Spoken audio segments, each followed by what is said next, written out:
Yay, finally. Yay, timely. Finally time to start my Let's Play. Ladies and gentlemen, welcome to SpongeBob SquarePants Battle for Bikini Bottom Rehydrated. It's been a long time coming. Let's not waste any time. Let's jump right into the game. See how it holds up. Welcome to Bikini Bottom. Oh, look at that. Undersea sanctuary. Today Right away, this fog. It's interesting looking. Today is the big day. I have devised an ingenious plan to finally steal the Krabby Patty formula. If Bikini Bottom happens to get demolished in the process, oh well. That audio is not synced at all. I'm noticing. I don't know if it was in the original game.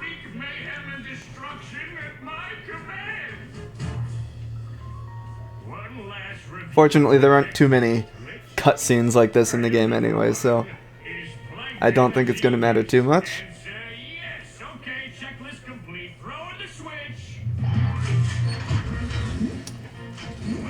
I wonder why that is. I'm pretty sure I set my monitor to 60 hertz, so I was hoping I wouldn't get any issues. Is he gonna say the line? He's gonna say, "My good China."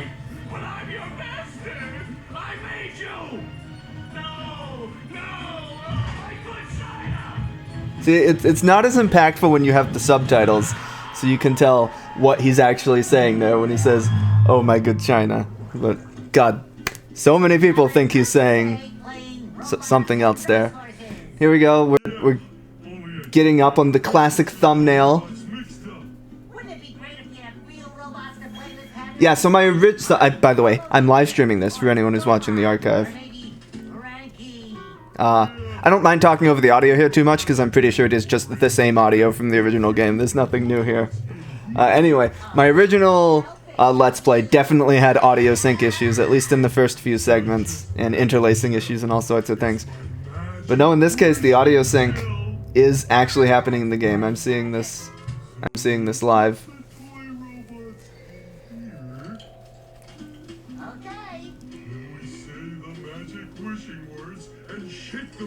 So yeah, this would be like the thumbnail. This has got to be the thumbnail for the video, because that was the thumbnail for the original. And I've seen it so many times. Are we going to say the magic wishing words? You already did. So, okay, is the magic wishing word? It used to be. Oh good, we get subtitles for this thing. But I kept forgetting it. Are you sure this will work? Sure. Last week I only had Man, the depth of field, and like all the details, like the picture on the wall. Man. This looks like about as good as you could expect. The best day ever. Good night, SpongeBob. Good night, Patrick. Oh, that was weird. You could see like the graphics effects were drawing it, like loading in or something. Gonna play with robots, gonna play with robots, gonna play with robots, gonna play with... Wow! Gary, did you do that? Meow. Okay, so the real question is how this actually plays. Because, you know, I've seen plenty of footage of this game. This is going to be my first time. Still does the thing where the text boxes don't keep up with what they're saying, and you have to actually manually advance it. Oh, look at that depth of field effect, though. I know a lot of people hate depth of field in games, but it is the shiny objects. Like, obviously, that's just a... How do I read the signs? Oh, okay. Ah, yes, the RB button on my PS4 controller. Oh, just look! It looks like a little diorama. That's so good. It's so good. SpongeBob is like very bright, which I could see that being a controversial design decision. Man, look at all those shiny objects, though. Ah, in this room, the tikis. Man, it's all coming back. Okay, finally time. Let's play this video game. Yep, that's a video game. You can jump on the thing. Yeah. Oh, okay. The camera controls feel like a modern video. The camera stays when you point it down. Yes. Oh my god. That's literally the only thing I needed from this remake, is that the camera controls, the camera works like a normal modern video game camera. Oh god, and has mouse control as well. So anyway, I showed this off in the live stream, but I've also got the PS2 version of the game running in the corner here. Let's go ahead and pop into SpongeBob's Pineapple, because you really, like, this isn't meant to be a comparison video. This is just meant to be a Let's Play, me playing the freaking game. But I feel like it's hard to say, like, it's hard just going off your memory, like, how did this game look back in the day, without actually having the side-by-side comparison. So, take a look at this fish. Like, you can see they pretty faithfully recreated the look of the game. It is just a major graphics overhaul, but like the actual, oh, look at those god rays. The original game definitely did not have god rays. We can see this little plant in the corner. Yeah. But yeah, the big thing is just the camera. Like, look, I press the stick left, and the camera looks left. You press the stick right, and the camera looks right. That's what you expect from a camera. And you tilt up, you look up, and then the camera stays there. You tilt down, it looks down, and the camera stays there. Whereas the original game, it's got inverted camera controls with no way to change it. And like, as you move the camera, you can see it doesn't just move the camera left, like rotationally, it also translates the camera left, and then it like snaps back, and it's like got this weird, it feels delayed. I don't know if it's actually delayed or if it's just like a side effect of this weird motion smoothing it's doing. But then like whenever you look up or down, as you can hear, as soon as you let go of the stick, it just snaps right back, which is infuriating, and like it's impossible to get it like halfway exactly where you want, because it just But now the modern game has a modern camera. I wish, the bubble attack, that's so good. Yeah, I was gonna say it feels slower, but actually when you do them at the same time like that, you can tell that they are basically the exact same speed. We can see jumping. Yeah, the camera doesn't follow him as much, which is interesting. So it looks like he has a lot more verticality, and it's hard to tell though, actually. You know, between the different field of view by virtue of it running in 16:9 and stuff. Maybe this will be a better test. Yeah, here you can kind of tell he's... Anyway, I'll leave it to the speedrunning community to determine, you know, how faithful it is in terms of the gameplay. I am just here to enjoy a good video game. Breaking news! Bikini Bottom residents have been attacked by a raging torrent of robot horror. So much for fixing this quietly. Authorities are not sure who is responsible for unleashing the mechanical menaces. So apparently, like, this is one of the screens that if you try and play it ultra wide, it like gets stretched weirdly. So I'm YouTube live streaming doesn't support ultra wide. YouTube itself does, but the live streaming stuff doesn't. So I'm just, whoops, skipped that dialogue, and I apologize. But again, it is just the same dialogue. Let's go collect some shiny objects here. Anyway, speaking, the sound effects and the way they like slowly. He's gonna have all the same quips. This is just they just made the same ass video game, but they made it look like 10 times better, and they gave it a normal camera. And you know what? That's all I really need. I swear there was like a trigger zone there in the original, wasn't there? Where you would just walk up to it and it would trigger this cutscene. I'm not sure if that's true. Anyway, this is a good video game. I feel like people who don't like, it's a cult classic, obviously. So, you know, it's no Mario 64 or anything, but this is like genuinely a good 3D platformer that a lot of people also just happen to have a lot of nostalgia for. Oh, I just realized the The audio is coming out of my headphones and my speakers, probably because Steam VR is running and it's doing its audio splitting stuff. So I apologize if there was any sort of weird echo you were hearing because of that. I couldn't tell because I had my headphones on. Anyway, this remake has... it's been getting reviews. Not necessarily great reviews, which a lot of people are salty about. And, you know, it's an interesting discussion because by pressing RT... Oh, right trigger. That's R2. Thank you very much. Yeah, I know how to play this video game. I think I can figure out how to play this video game. It hasn't really changed much. Which is, like, that's what we wanted, right? We wanted... The fans wanted this game to be as faithful a remaster of the original. And, you know, it damn sure looks like that's what we got.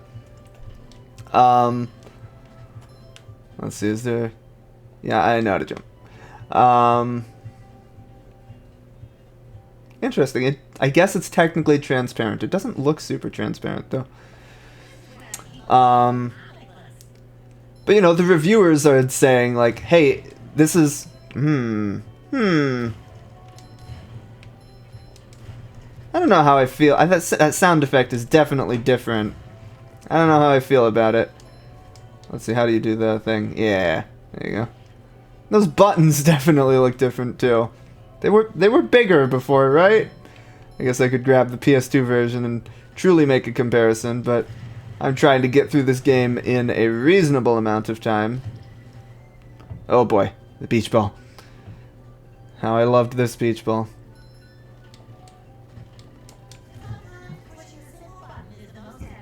Let's see, I don't even remember. What exactly are you supposed to do here? Can you use the trampoline to get up there? Oh yeah. Easy peasy. This is a... Oh, the camera sort of glitched out there for a second. That's just clipping right through that thing. It's not supposed to do that, right?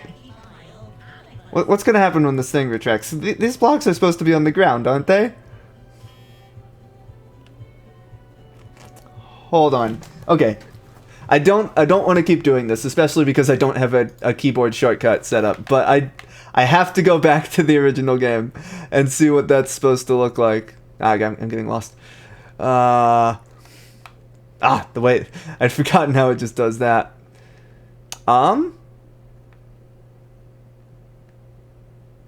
Where are those blocks? Oh, do you have to, like, hit this thing? Yeah. Those blocks are supposed to be there. Oh, but then they fall. Okay. I don't think you're supposed to be able to see them when they're up there like that, though. Like, you couldn't do that in the original. Anyway, just real sec, I apologize for this, but it's gonna drive me insane. I need to set up keybinds for OBS to, switch to scene... Oh, yeah, switch to scene. Let's bind that to numpad 2. And bind that to numpad 1. Okay, so now I should be able to... Yeah, excellent. Okay, I can do that with my keyboard now. I don't have to keep switching off. Anyway, oh, I missed that shiny object. Is it worth trying to go after it? Absolutely. We are shiny object completionists here. I'll have you know. No, I never 100%ed this game as a kid, or even going back to it as slightly less of a kid for my Let's Play. I thought you could, like, open that chest or something. Maybe it's just you should be able to open that chest. Tell me more about golden spatulas. Anyway, I got a bit sidetracked by those glitchy-looking blocks.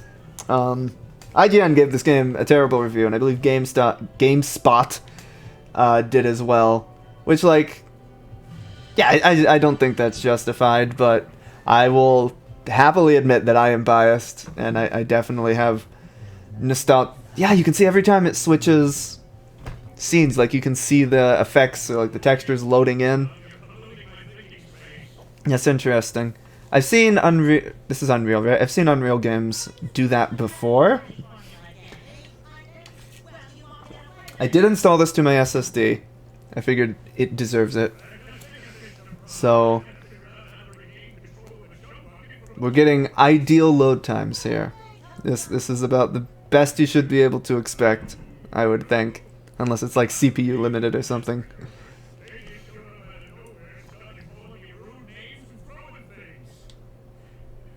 Oh, those poor spoons. This is a...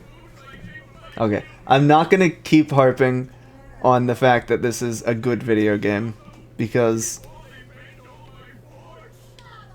this is definitely not a game that I can look at with an objective lens. Like, it's not the first video game I played, but it's the first, like, action-adventure game I played. First platformer, the first... When I was a kid, I played, like, point-and-click adventure, like, shitty educational point-and-click PC games. And I played... Oh, that's weird. They don't... It, like, takes a second for the thundercloud effect. I feel like it wasn't the case in the original.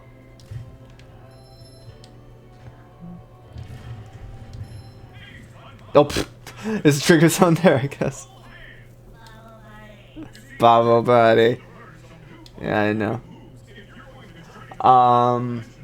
Yeah, I play shitty point and click educational games and driving games, and like open world driving games. Not even like trying to complete objectives or anything, just driving around. And this was the first like actual game with objectives and stuff that I got into as a kid on the PS2. So yeah, it's definitely hard to take off the nostalgia glasses and evaluate this purely objectively. If this were a game released in the year 2020 for the PS4, Xbox One, and Switch. Oh, poor thing.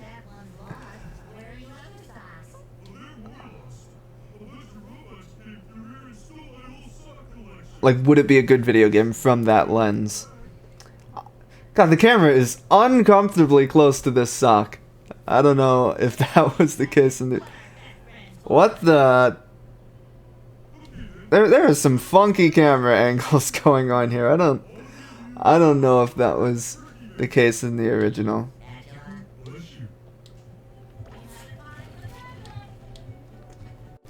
Oh, was that there? That, like, inflatable? Is that always there? See, I'm gonna have to keep going back to the PS2 version just because of my shoddy memory of this game. How do I leave you? There we go.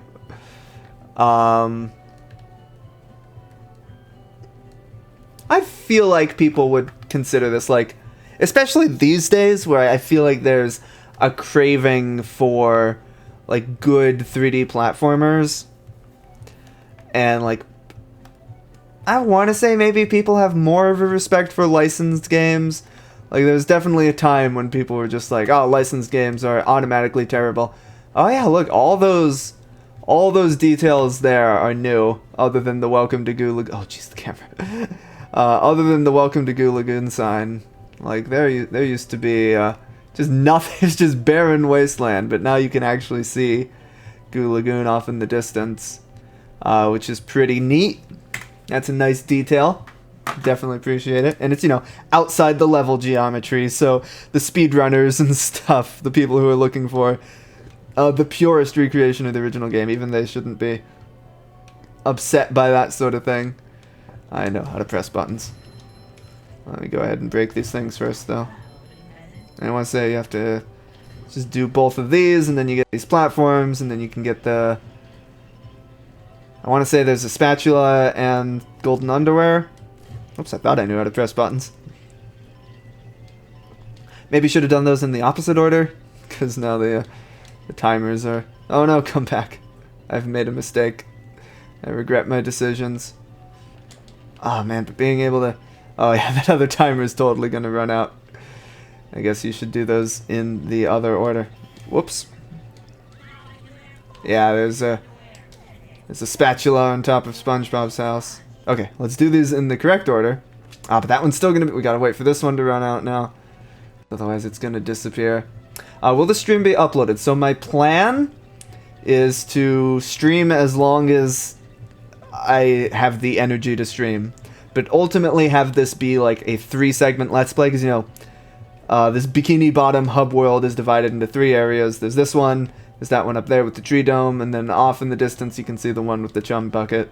And they're divided by these, whoops, I thought I could bring up a cursor. They're divided by these gates. So I figured 3 segments for a Let's Play, that's what I'm going to try and do. Does this platform actually not go away? Or does it just have a ridiculously long timer? I'm going to assume it's not going away. I swear it definitely did in the original. Oh, jeez. Oh, I'm stuck inside that platform. That's curious how already I feel like I've seen my fair share of bugs just in this opening world. Like, nothing game-breaking by any means. Ta-da! 2 golden spatulas down. There's 100, right? I want to say there's 100 golden spatulas in this game. Unless they've added more. Like, they added SpongeBob's Dream. I know. Some other cut content.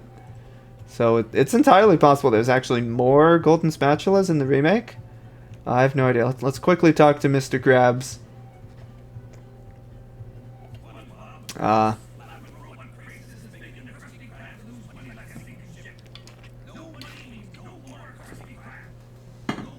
So I probably told this story in the original Let's Play, but that was, you know, I was about to say 5 years ago as, like, hyperbole, but no, it was significantly more than 5 years ago in actuality. But hey, the concept of time is meaningless in this modern era. Anyway, I feel like everyone's seen Jellyfish Fields. That's what they were showing off at Gamescom. So we don't need to harp on it for too long, looking at like, oh, look at the grass. That grass was so controversial. Some people were like, oh, I hate the grass. I think it looks nice. It's seagrass, you know, it makes sense. It certainly makes as much sense as goo does. And, you know, Jellyfish Fields was always grassy looking. Here, shall we head to the original Jellyfish Fields? I'm just gonna turn this into a giant comparison video, aren't I? This is definitely not my original goal, but it's too hard to resist. Let's head to Jellyfish Fields. Oh jeez, you can hear the PS2 controller vibrating. Just look at it all off in the distance. Oh man, it just looks so good. Remember watching it when you were 8? Yeah, I imagine a lot of the people who watched it were pretty young. And you know what? Now they're adults, or young adults, or almost adults. Which is interesting to think, being a part of people's childhood in that way. However minor.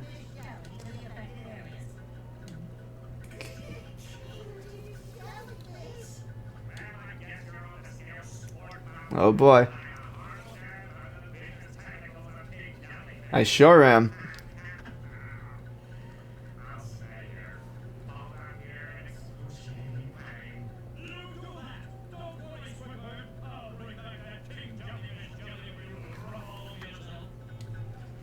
How heroic. Okay, let's take a look at the... Oh man. I knew obviously the PS2 version would look worse. But I haven't actually watched any comparison videos. So I haven't seen much whoops, fucking camera. I haven't actually seen much side-by-side comparison of these 2 games. But man, it looks... Like, we have to agree, it looks so much better right now. Even... And look, they had... Oh, jeez. I can't make it bigger. Look, they totally had a grassy texture originally. They just didn't have... Oh, look, they even had actual grass. Like, look, that's grass. So everyone complaining like, oh, they added all this grass to Jellyfish Fields. You are out of your minds. Jellyfish Fields has always been a completely grassy area. Anyway, let's get back to the modern era when we have... Oh, look at that. They just...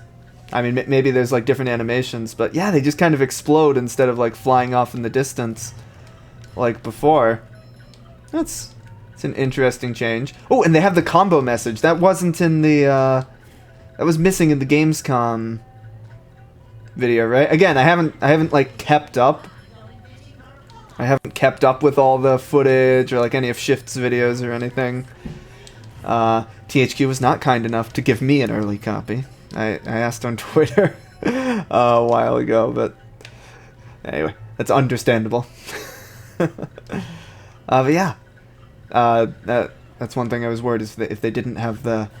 Oh, see, look, that guy flew back a little bit, so maybe it is just a random chance whether they fly back or... It feels... It's hard to say if, like, the actual... Whoa! Should have seen that coming. Oh, that's...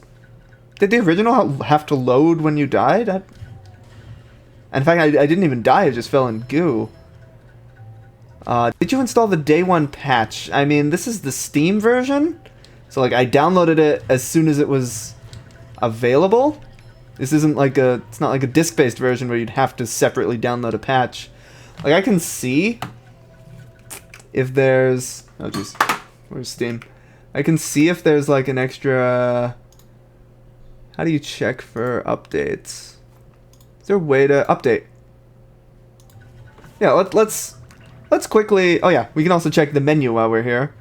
It's quite a bit different from the nostalgic PS2 version menu. But that's probably for the best. Yeah, they have these nice artwork. Yeah, SpongeBob's Dream.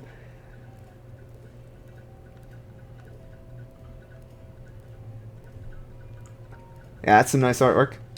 We have... Yeah, we can save. Okay, it looks like it auto-saves. Oh yeah, the original game auto-saved too. That's nothing new. Let's quickly see. This might just be, you know, like Steam cloud saves. Trying to sync my cloud saves. But it might be an actual update. That wasn't an update. that was probably just Steam cloud save syncing. But I did get a Steam item. Oh boy, I wonder what it could be. Yes, it's got badges. This is... Give me the badge. Why is Steam so terrible? I want to view the badge. Why does it do this? Yes. Let's look at these badges. Okay, it's a reasonable number of badges. Or number of cards. 7 cards. And yeah, I got good artwork. That's... You could probably use that as a wallpaper if you were so inclined. Anyway. None of my friends have these cards, regrettably. Yeah, it doesn't look like there's any additional patches available. So, any bugs we experience will be your true day one experience of Battle for Bikini Bottom Rehydrated.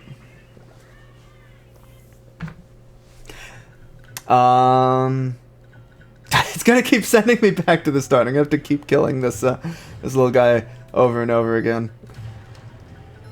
Oh, jeez. Did they have an attack like that where they did like a big area of effect attack? It didn't look like it was actually able to hit me or anything. But, okay, I did at least remember that I opened the thing. I forget what all the robots' names are. Like in the police station, you can view all the robot names and stuff. I definitely don't remember any of them. Okay, this is the area back here where you can get like the super ultra monster combo or something. It needs to be at least as satisfying as it was in the original. Super monster combo, excellent. It's exactly what I would hope for. You have to activate that, don't you? It's not just there. There's Why do I have so many Steam gifts? That used to be a thing. I'm trying to remember. It was from like, those are all super old. During like old Steam sales and stuff. You would like buy games as gifts. there was like a reason to do that, and I don't remember why. And just like a bunch of them I didn't end up redeeming. Yeah, I don't entirely remember. The items respawn every time you like die or come back to the area, and my I'm just like obsessively trying to destroy all the boxes, but they just keep respawning. Which reminds me, earlier I was like, I think I told this story during the Let's Play, the original Let's Play, but then I never actually told the story. When I played this game for the first time as a kid, it's like I didn't want to do any of the hard missions or anything. I just wanted to grind out spatulas. So I would just grind out shiny objects in Bikini Bottom and trade them into Mr. Krabs, which only gets you like 10 spatulas in total, and it takes forever because you would just like go in and out of Patrick's rock over and over again to respawn all the shiny objects. Children are dumb. No offense to any of you who are currently children, but children are just irredeemably stupid. Myself included. Did I miss anything? yeah, there's that frozen watermelon that Patrick can use. Yeah, the jumps. Like, obviously I can make this jump, but it feels like I'm getting low enough. Yeah, see, I almost didn't that time. I'm always forgetting the buttons. I'm wondering if the jump physics are at all different. Again, I will leave it to the speedrunning community, which is thriving these days, I can tell from their Discord. I will leave it to the speedrunning community to figure out all the minutiae of how this game compares to the original in terms of mechanics. All I can tell you is it looks real damn pretty. Just like the feel of it. Somehow it feels different from the original. And in some ways that's definitely good. Like the camera controls are a definite improvement, but still somehow even SpongeBob running around feels slightly different. And I'm not a pro enough gamer to articulate. I can't articulate the word articulate. To articulate to you exactly why or how it feels different. Can you destroy these? I don't remember. Nope. That's a definite nope. No, you don't. Yeah, see, for some reason, I feel like it's my... I feel like I should have been able to make that jump. That jellyfish was going backwards. Did they always do that? Okay. Apparently cannot readily make this jump. Oh, jeez. Hey, nice save. Pro gaming strats. Goodbye.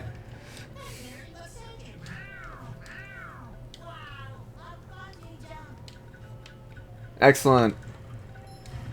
I wonder if they changed the bungee jumps at all, because I remember that being particularly annoying, the bungee jump and the sea needle. Whoa, this this feels the same, actually. Although the camera didn't follow you down that aggressively, did it?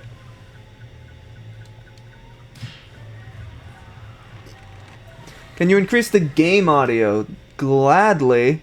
Like I said, I did not really test my audio setup much at all.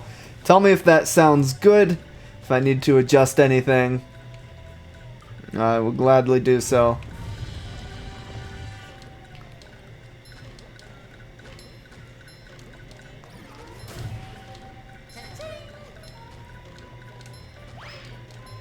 I guess if I wanted to be like a real... Oh boy, hammer. His ham says ham on it. I wonder if it always did that and you just couldn't tell. Or if that's a new texture they've made. Yeah, if I wanted to be a real pro streamer, I could set up some auto ducking. So because like, let's be real here. You know, conventional wisdom is, as a Let's Player or as a streamer, like, you don't want to have any dead air. right? Like you should have something to say all the time. Realistically speaking, I'm probably going to be streaming this game for 12 hours straight. My vocal cords only have so much energy. My mind only has so many things to talk about. And this is a children's platformer. There's only so much to say about it. So there probably are going to be some parts where I'm just jumping between platforms, not saying anything. And in which case, if I had spent more than 10 minutes... Can I seriously not make that jump? It really feels like I should be able to. Again, maybe if I was more of a pro gamer. Yeah, again, if I spent more than 10 minutes... Gotta concentrate. Ha! Oh yeah, you really just cannot get up on that thing. That's interesting. I guess, yeah, you can get to it from over there. It's probably what you're meant to do. You can come back here when you have the bubble bowl. I remember it's been a while since I've done just like a standard ass Let's Play, but I definitely have a distinct memory of getting sidetracked by my own conversations, getting distracted in the middle of telling a story. If I was a pro streamer and I spent more than 10 minutes getting the stream set up, I would set up auto ducking so the game audio gets louder during the parts where I'm just walking around not saying anything. That's what I spent the last 5 minutes trying to say. Were those blue jellyfish in the original? I remember that was a thing in, what was it? Revenge of the Flying Dutchman. Which was an interesting game. It had all those different flavors of jellyfish. And I forget what even made them different. Well, that was pointless. But I don't remember seeing blue jellyfish in Battle for Bikini Bottom. But again, I haven't played Battle for Bikini Bottom since I last did a Let's Play segment. I remember Hammer being really annoying. That still holds true. As it turns out. Because, like, yeah. You gotta juke him, so to speak. I remember never going for this, because, like, I was too scared to. But it's not maybe it's easier now. I feel like... I want to say the platforming's easier, but I don't want to keep switching back and forth between the PS2 version, because otherwise we'll be here forever. That's another thing. I don't think when I played this game as a kid, or even for my Let's Play, I don't think I juked... Whoa! Should have tried to get all those. I was just so eager to get to the next platform. I don't think I ever tried, like, juking the enemies. And then when I was watching the Gamescom footage, I was like, oh, this guy's actually trying to dodge the enemies when they attack him. Maybe I should try that whenever I play this game. Whee! Nah, please don't. Please don't say that. I don't want to have to think about what Patrick's socks smell like. Can you jump here? No. There's just an instant death barrier right there, huh? That's interesting. Okay, yeah, this sent me back at least right where I was, so that's good. It's very generous. So there we go. Worth trying to get. Someone in the chat asks, am I going to 100% this game? Probably, but probably not on video or anything. Mainly because I just don't want to clutter up my subscribers' subscription feeds with SpongeBob. Considering recently I have significantly... Oh man. The Let's Play series. My friends have been making fun of me for this recently, but if you watch the Let's Play series through, you can find the exact moment when I hit puberty. So, I probably was younger than you might be thinking. Patrick is surrounded by robots and needs my help. Oh, no. I think it had something to do with massaging my feet. To the Discord server. The SpongeBob Discord? Is that the one you're asking? You can probably find it. It's Shift's Discord, you know, the SpongeBob speedrunner. If you just Google him, it's the word Shift. You can probably find it. I'd have to, like, tab out of the game to get that link. So, according to How Long to Beat, this is like a 12-hour game, and I think I checked my original Let's Play, and that jives. So yeah, I'm thinking this probably won't be too long. And like I said at the top of the stream, my goal... Was there a branching path or something I missed? I swear. Yeah, that slide is shorter than I remember it being. Yeah, that's just my childhood memories leading me astray. But anyway, my original goal with this stream was to just beat the entire game in one shot. And then just call that a video, have it be a one-segment Let's Play. I swear there's a branching path in this slide somewhere.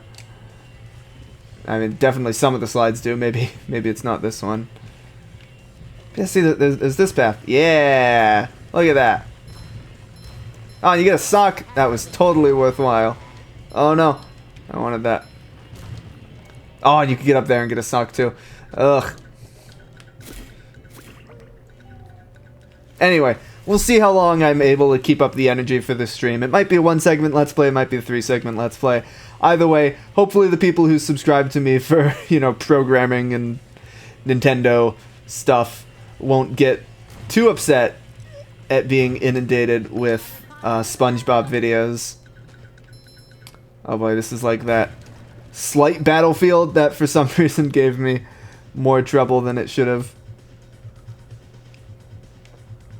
Let's see if now, as an adult, as a competent video game player, I like to consider myself at least competent at video games.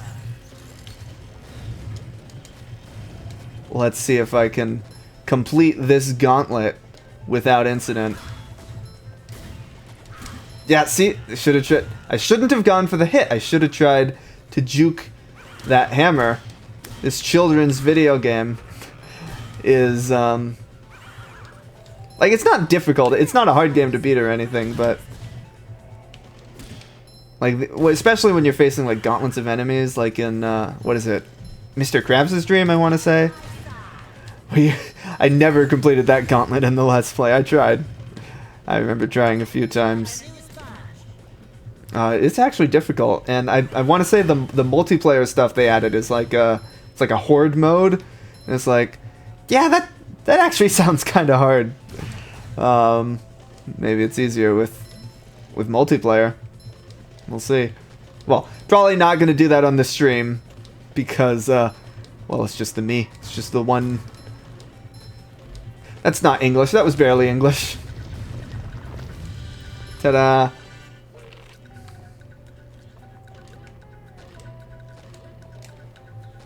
This is where that fancy audio ducking would kick in. It's an interesting detail that all the platforms have grass except for these, but these were the ones that were underwater. I have to wonder, is it that, or is it just like they couldn't animate the grass on the moving platforms? Maybe that's just me being cynical. I'm gonna chalk it up to being a deliberate design decision that the moving platforms don't have grass because the grass wouldn't grow on a moving platform or an underwater or an under goo platform. So I apologize for skipping the dialogue. That's definitely something that upsets me is when people are playing a game and skip the dialogue. But again, I don't think they re-recorded any of the dialogue. It's all the same as the original game, so hopefully no one will get too upset. That's the wrong button. Boop. I wonder if they made the watermelon throwing any better. That definitely locked. Oh, it still bounces around strangely and stuff. And oh god, look at that! Like that flashing out animation is it's quite something. Let's see what the bus stop animation looks like. That doesn't feel as snappy. It feels slower. I don't know. Not gonna bother going to grab the PS. I keep press. I swear I did this in the original game as well. As I would always hit the wrong. I'd always hit the watermelon instead of. Did I seriously just do it again while talking about how I shouldn't do that? I must be like fat fingering the button or something. 'Cause I swear I'm trying to hit the correct button. That's interesting. It auto targets. Oh god, gotta speed up. It's auto targeting the platforms. I remember that being annoying. Is trying to throw at platforms like that. It's a bit weird because you can't really tell what it's trying to target. But whatever.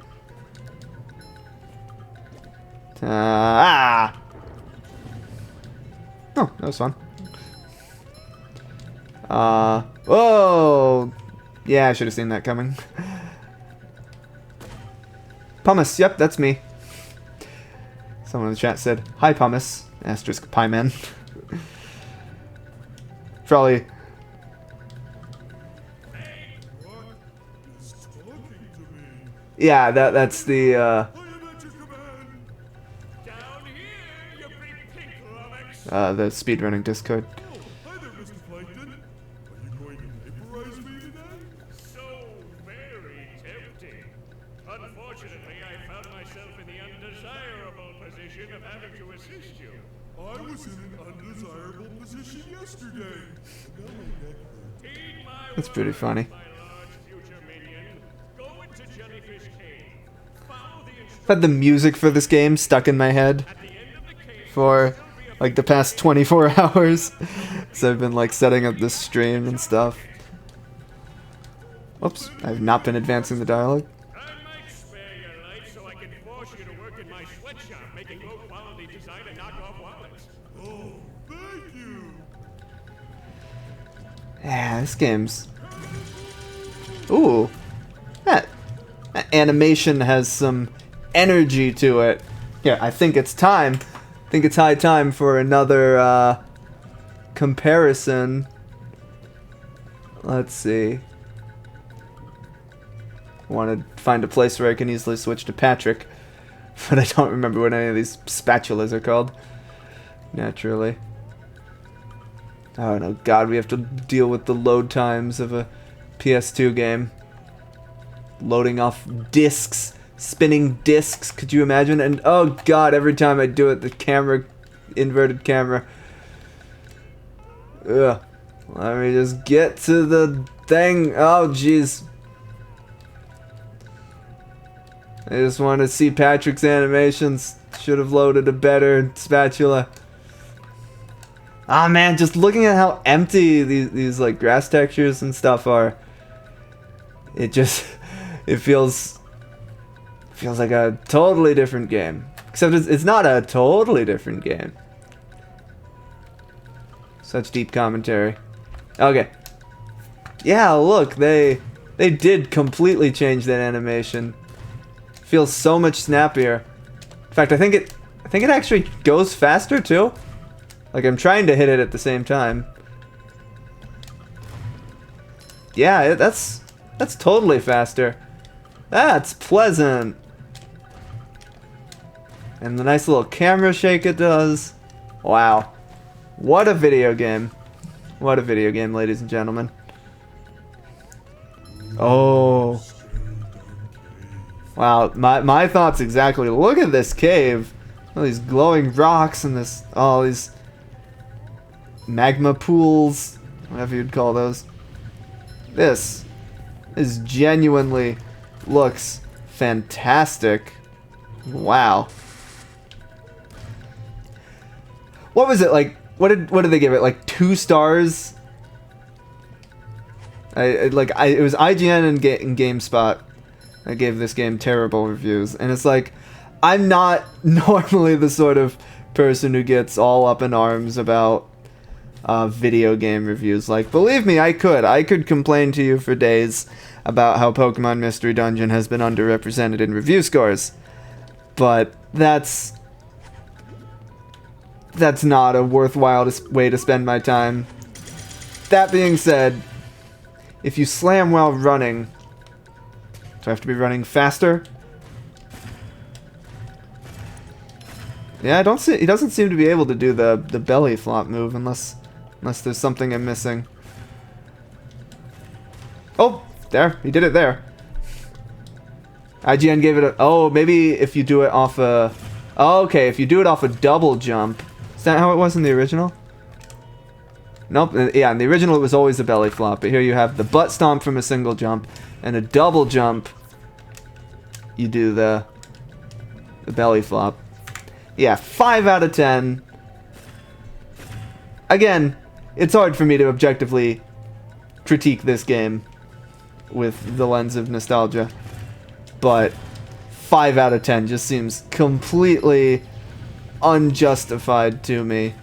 I cannot imagine someone. It's like it's a thing. It's the thing with reviews is like you have to. Oh right, I was supposed to use that for that. Is there any point? I don't think I'm gonna bother going after that unless there's some good reason to. It's like, you know, you wouldn't get someone. Oh jeez. You wouldn't get someone who's not a JRPG fan to do a review of a JRPG. Because it's like JRPGs are made for JRPG fans. And so, you know, the more useful perspective is going to be, you know, from the perspective of a JRPG fan, is this JRPG good? That being said, there's nothing wrong with having like a unique perspective, especially for like a game like Persona 5 that was like unusually accessible.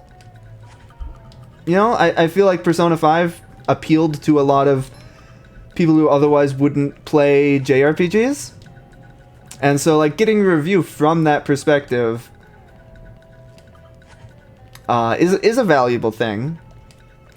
But I feel like that falls apart with when you have a website like IGN or GameSpot that isn't as personality focused as something like Giant Bomb or like you know, just a one-man YouTube channel.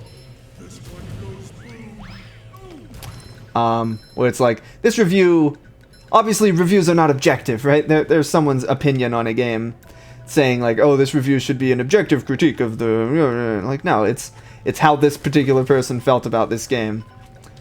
But I feel like when you have a big site like that, like, the expectation, at least to me, I'm gonna die, but it's gonna be worth it for these shiny objects. I didn't die. Like, you gotta give the game the best chance. Like, have the reviewer be, when you have multiple people who can review the game, and like you have to choose who's gonna review this game, you know, it should be someone who is the most likely to enjoy it, to be most representative of the sort of person to be a fan of that game. And all that being said, I have not read or watched or consumed IGN or GameSpot's reviews, so I don't know if any of this is applicable there. But I feel like for this particular game, if you're gonna enjoy it, you gotta be a SpongeBob fan so you can appreciate all the... Oh, jeez. Oh, yeah, it's only if you do the double jump that you actually get the shockwave effect.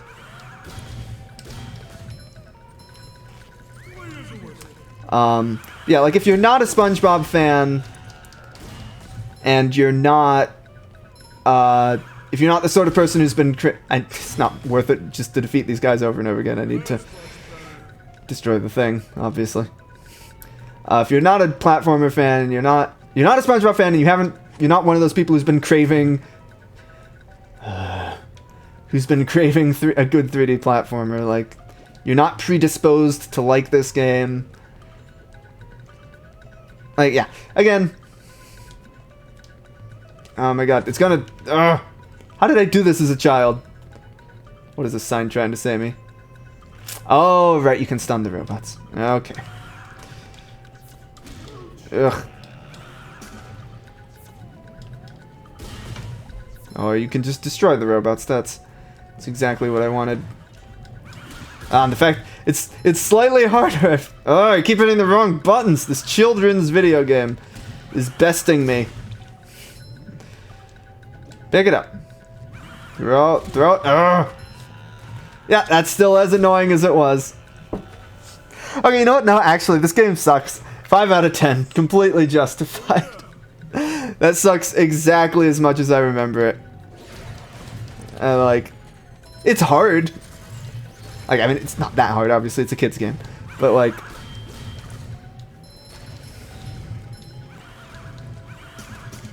Yeah.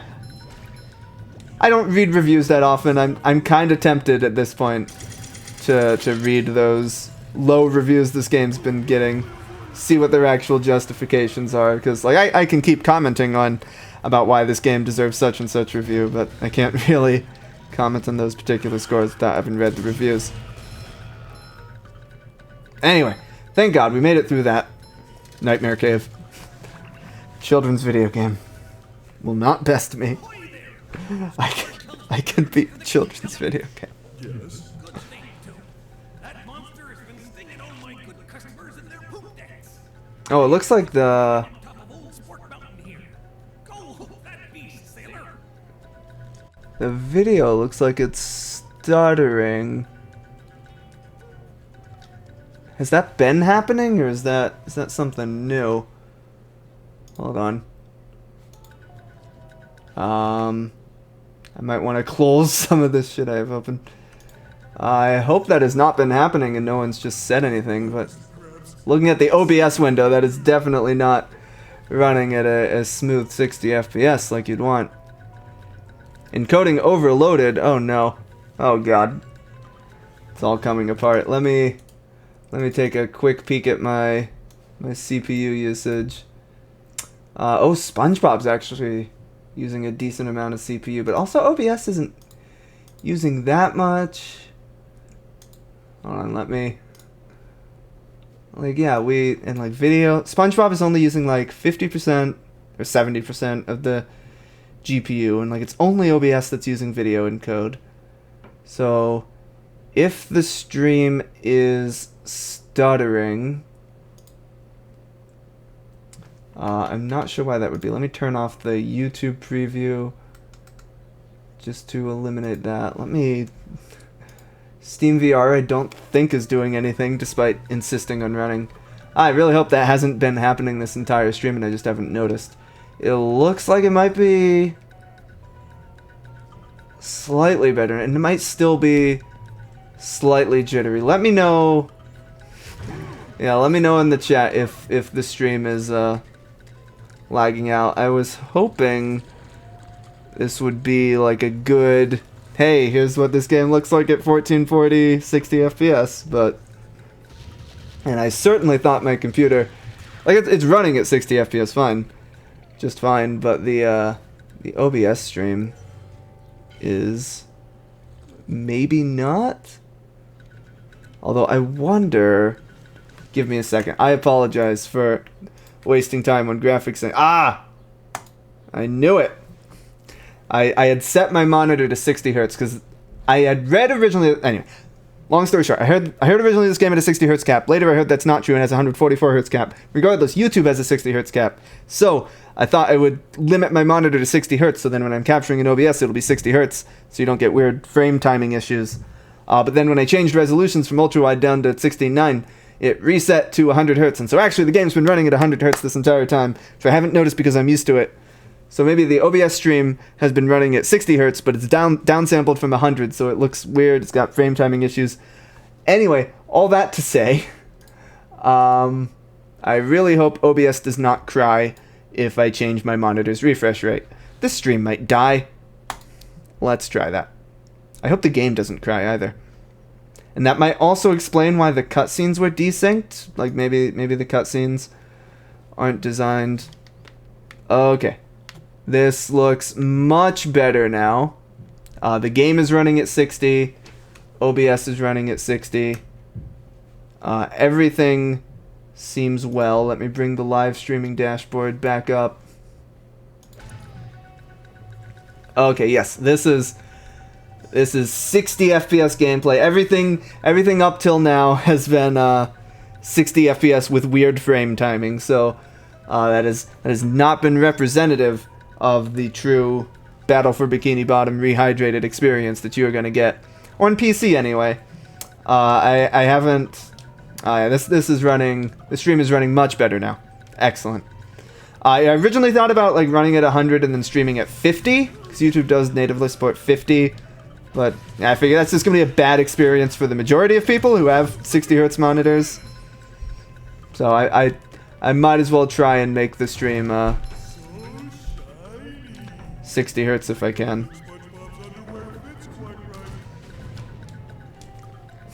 Streaming issues. You can tell I put very little forethought into this stream. I've been planning it out for like a month. I was like, okay, the game's coming out on a Tuesday. Gotta take the day off work, which is definitely a worthwhile way to spend a vacation day. Oh, jeez. Wow, that was weird. I mean, that was entirely on me that I died there, but the way the way the hand grabbed me out of midair like that didn't look entirely right. And yeah, like I wanted to try and do an ultra-wide stream, and this game apparently does support ultra-wide, but it's vert minus, so it's really just chopping off the top and bottom of the screen, which, like, as a nerd with an ultra-wide monitor, I'll deal with that. Like, Overwatch looks better ultra-wide, even though it is just vert minus. But for the average person with 21:9 or a 16:9 screen, that's just going to be a worse viewing experience. So I was like, okay, fine, I'll play the game 16:9 the way it was intended.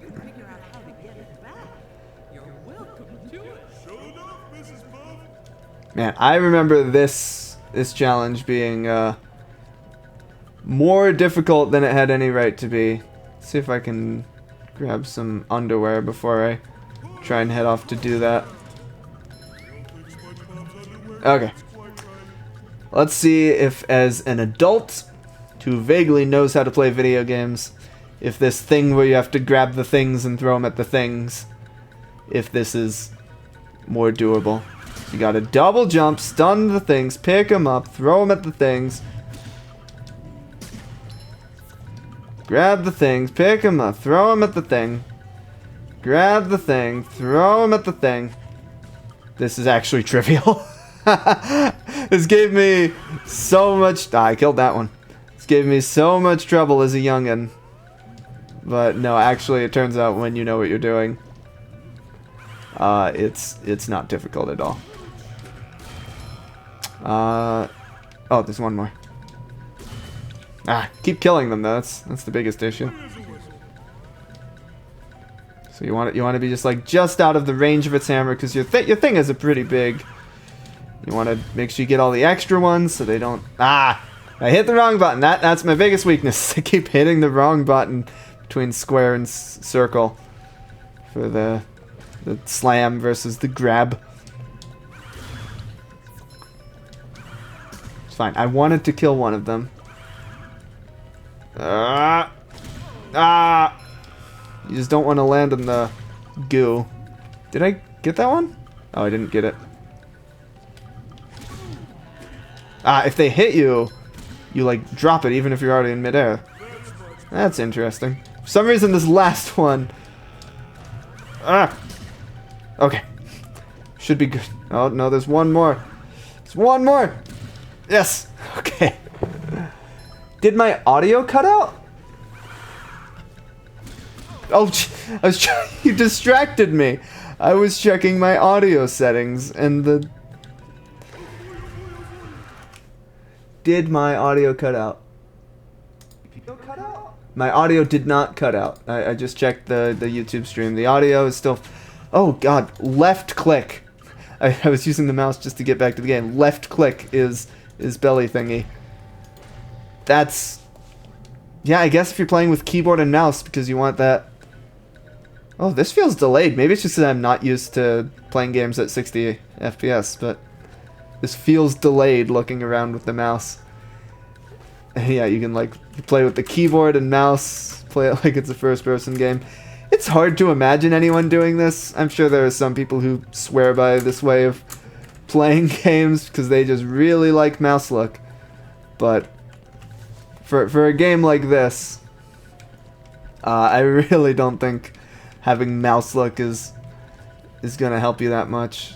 I think you want to be SpongeBob for this part, so you can sneak up on those tikis. Not that I'm really going to bother. Sneaky, sneaky.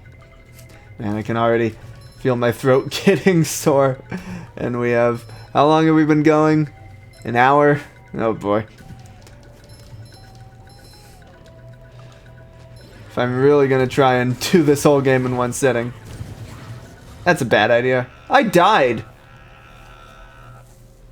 I was not paying attention to my health, and I died. That's unfortunate.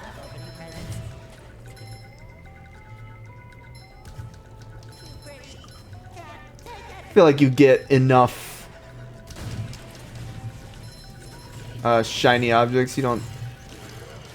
I should get the Duplicatotron before I go after the...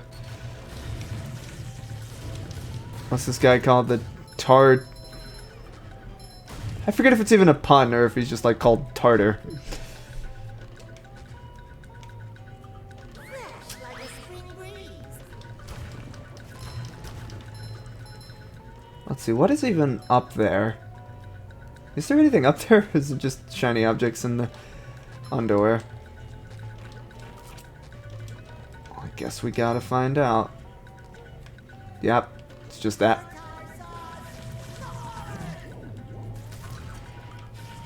Oh, he takes 2 hits. What a big boy. Oh boy. Yeah, anyway, like this game is...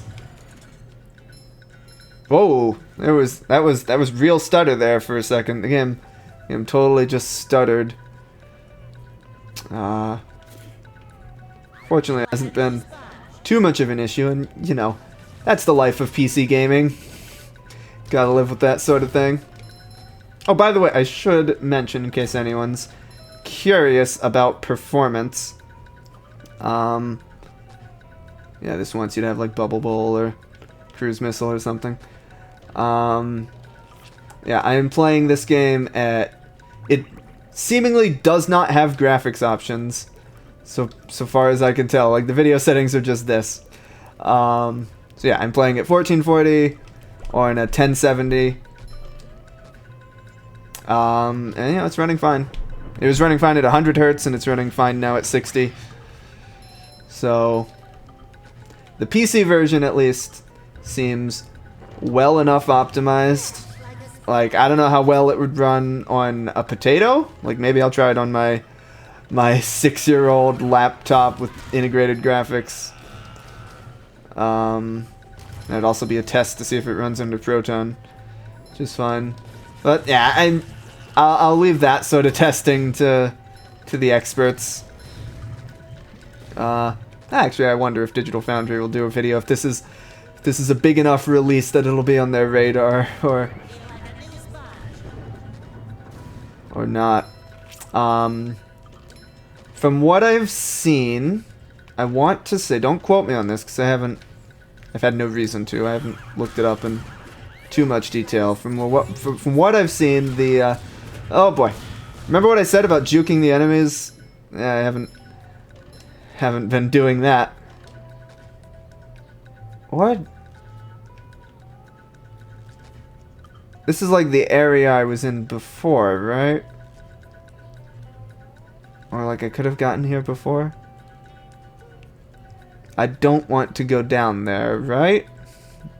Oh yeah, because...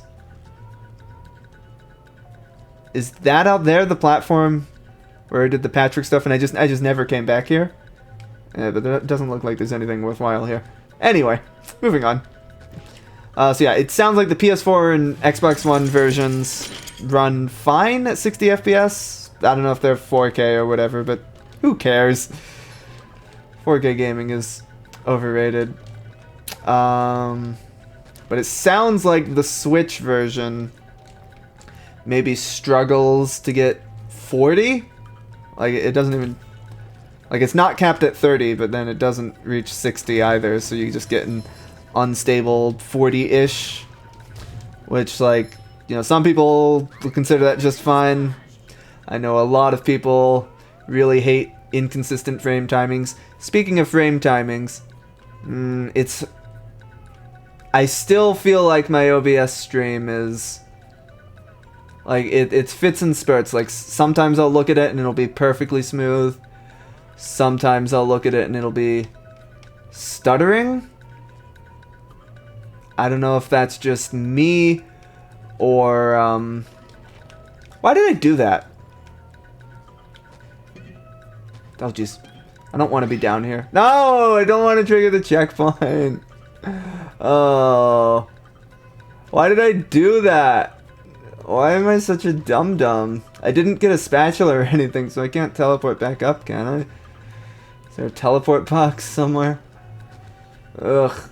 Gotta make the walk of shame back up. Well, I can take this yeah, that box doesn't lead anywhere. I can take this time to stare at my OBS stream. Yeah, it feels like most of the time it's running fine, but maybe it's occasionally stuttering.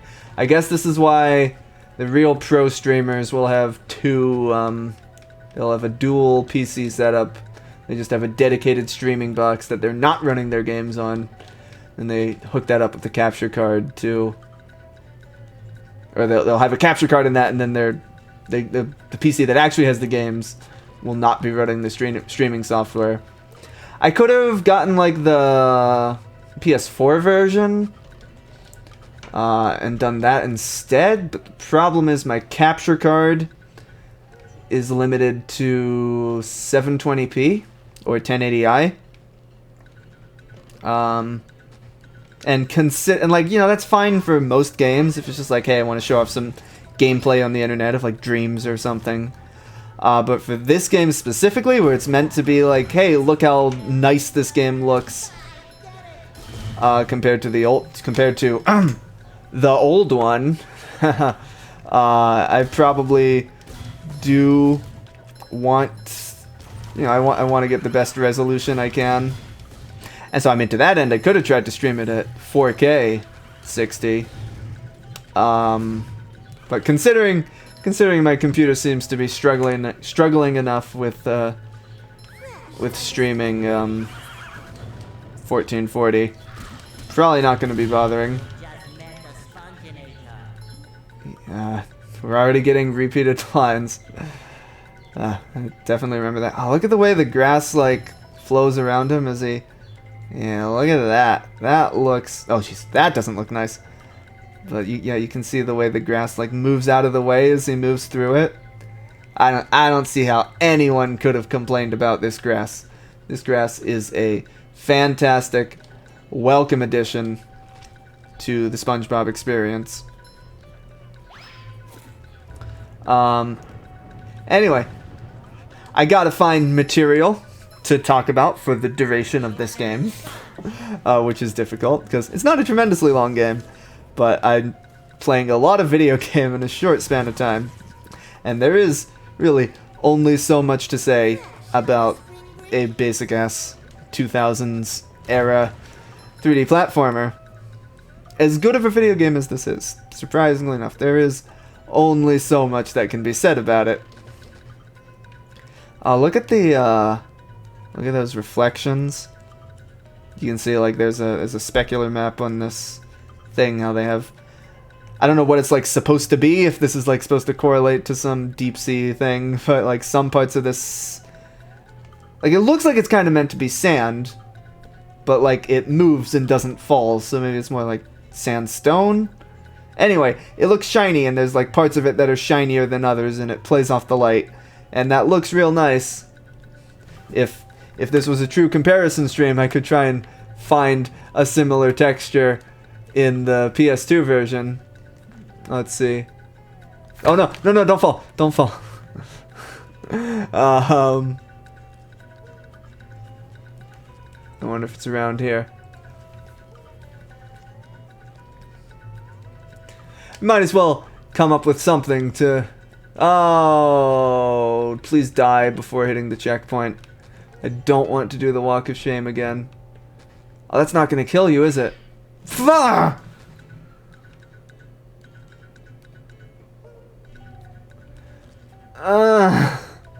Five. This is a 5 out of 10 game if I've ever seen one. Anyway, the sand looks much better in the newer game. Let's walk back up, shall we? I hope this is the right... Oh, I got that teleport box, though. So I bet I can actually just teleport back up. Oh, that's weird. There's no animation on it. Like, there's the sound effect. Here, my near teleport box. I actually really liked that, I don't see one around here. Yeah, it doesn't look like there's one handy here in the PS2 version, but... Yeah, the animation on the teleport box was here you can see some sand here. Compare. Anyway, it would like close up the box around you, and then it would like teleport you to the other one. And anyway, not important. Well, it's kind of important. I think it's a bummer when they make a visual upgrade like this, but then parts of it are a downgrade, so it's like, you have to say, oh, it's so much better than the original, but... Okay, now that I've teleported, I don't remember which direction I'm going. Presumably, yeah, I fell off that thing, so that way. What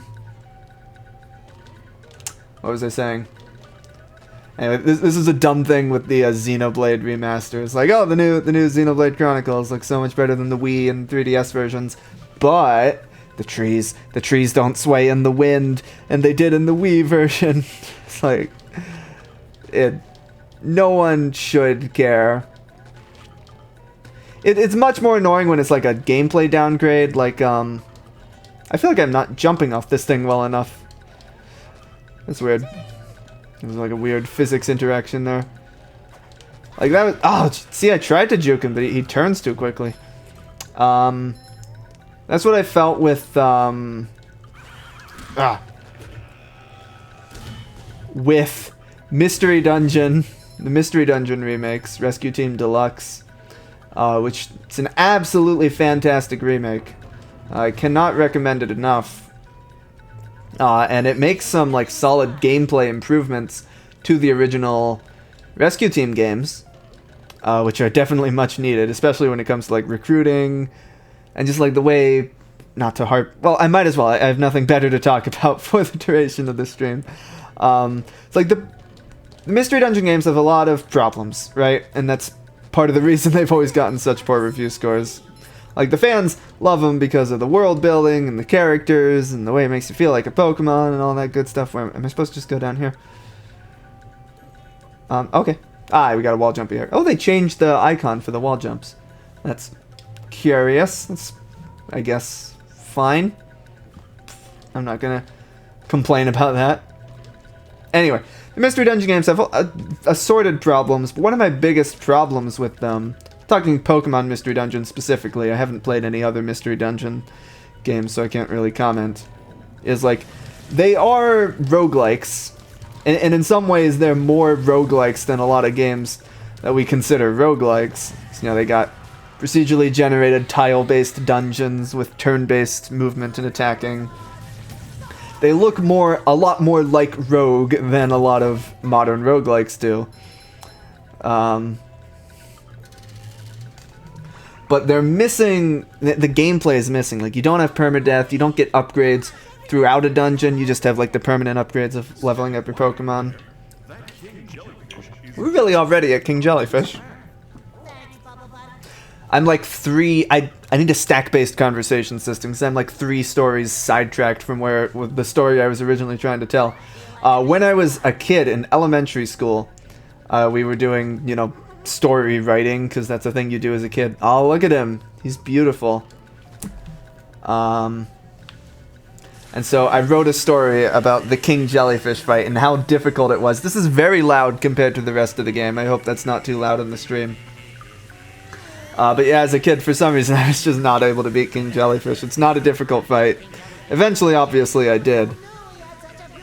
And I wrote an essay, or a, I don't know what you'd call it, like a short story about it, like a 1-page thing, for my English class in elementary school. Again, if you missed that part, so you want, oh jeez, that's kind of difficult. I could see why that was hard as a kid. It's like you got to be close to him so you can hit him when he stops being electrified, but then that gives you very little time. Oh, do you just hit him then? Because it's... Yeah, I could see how this fight would be hard for a literal child. That you cannot activate that box until after the fight. Yeah, you just gotta hit him. Slap him again! Space and 2 exclamation points. Wow. That's really something. Anyway.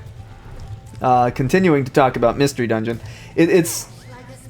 The fun of roguelikes, of modern roguelikes anyway, is the way that, like... every run feels different. Like every run you're going to get a different set of power-ups, and they'll synergize in different ways. On top of having, you know, different randomly generated dungeons and that sort of thing. Look at the way he's like beating his head and it's doing like elastic deformation. Obviously it's just pre-baked, but it still looks nice. And yeah, the Mystery Dungeon games have always been missing that because like the progression is very slow. Like each Pokemon only has 100 levels. I'm not paying attention well enough. Each Pokemon only has like 100 levels. You might be level 50 or something by the end of the game. And if there's 50 dungeons, that means you're like leveling up once per dungeon per party member. So it's losing that sense of rapid progression and stuff that you get from a normal roguelike. And some of the later Mystery Dungeons addressed that. Like Gates to Infinity added Move. You could level up your moves, which happens a lot more frequently than leveling up. Which gives you a rapider sense of progression. And then Super Mystery Dungeon introduced Looplets and Emeras, which are like temporary powers that you can pick up in a dungeon, and they'll synergize with each other. And those were a lot more like what you'd expect from roguelikes. And so those were cool additions. So what they did in Rescue Team Deluxe is that they gave Pokemon... drained. I was like, am I going to be able to pick that up? They gave Pokemon unique abilities. Like on top of their ability, like the traditional Pokemon ability, they now have unique Mystery Dungeon based abilities, which are unique to each individual Pokemon. Like not on the species level, but on the individual level.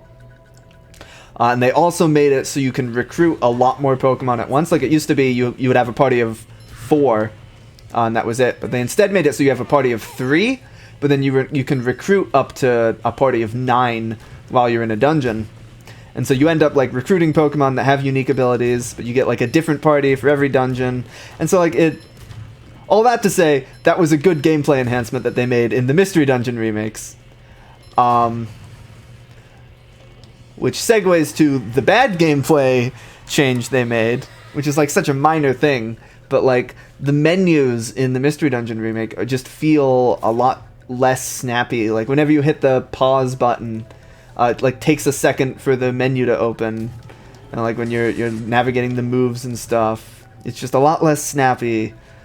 It's like that's such a minor thing, like it barely impacts the gameplay, but it leads to the scenario. It's like, oh, it's the definitive version of this game. It's such a great enhancement in all these ways, but which is like a bummer. That's a slight bummer. I forget. There was something that was happening in SpongeBob that made me say that originally, but it made me go off on that tangent. But now I cannot for the life of me remember what that was. Let's see. How are we doing? Oh, that's Bikini Bottom. How'd we do in Jellyfish Fields? Oh, right, we have to go talk to Squidward again.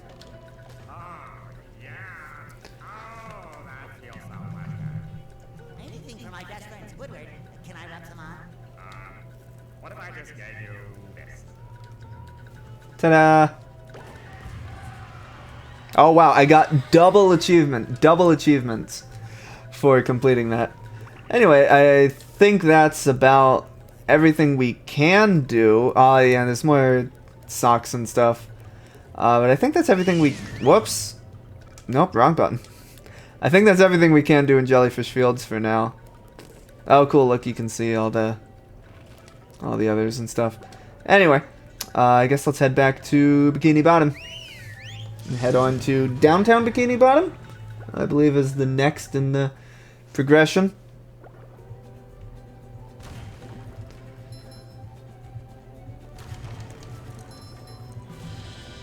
Ta-da! Okay, I think I've finished my story about remakes. I could rant about the difference between a remaster and a remake. This is decidedly a remake.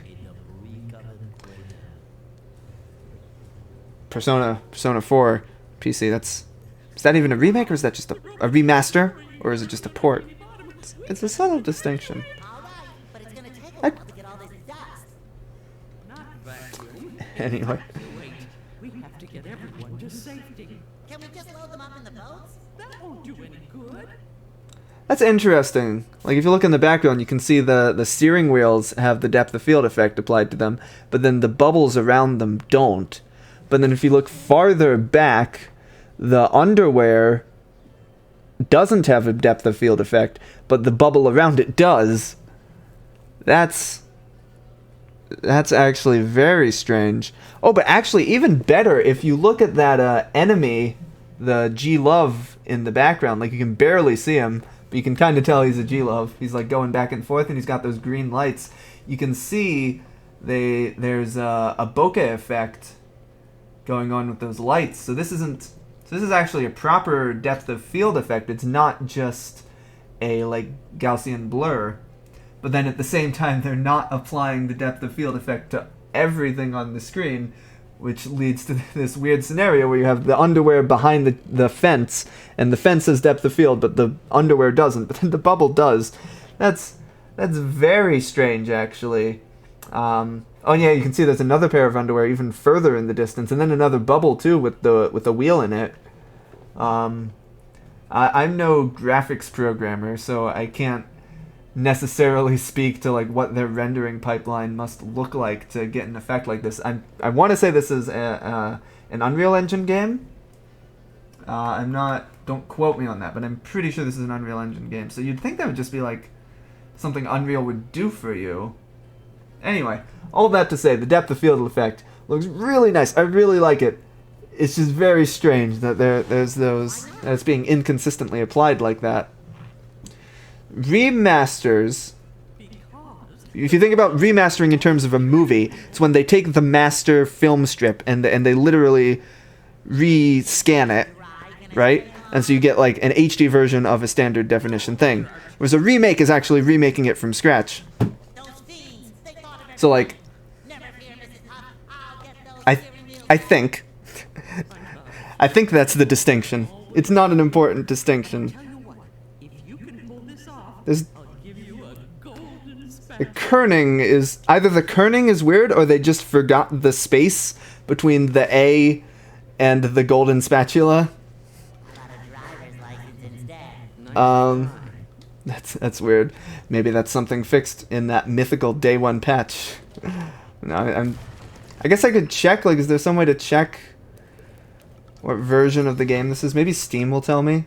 So I want to say it was like 1.03 is what you're supposed to have. Eh, whatever. Look, SpongeBall. Yes. SpongeBall.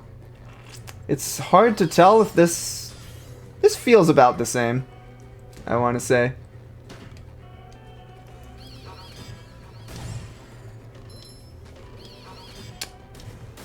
Anyway.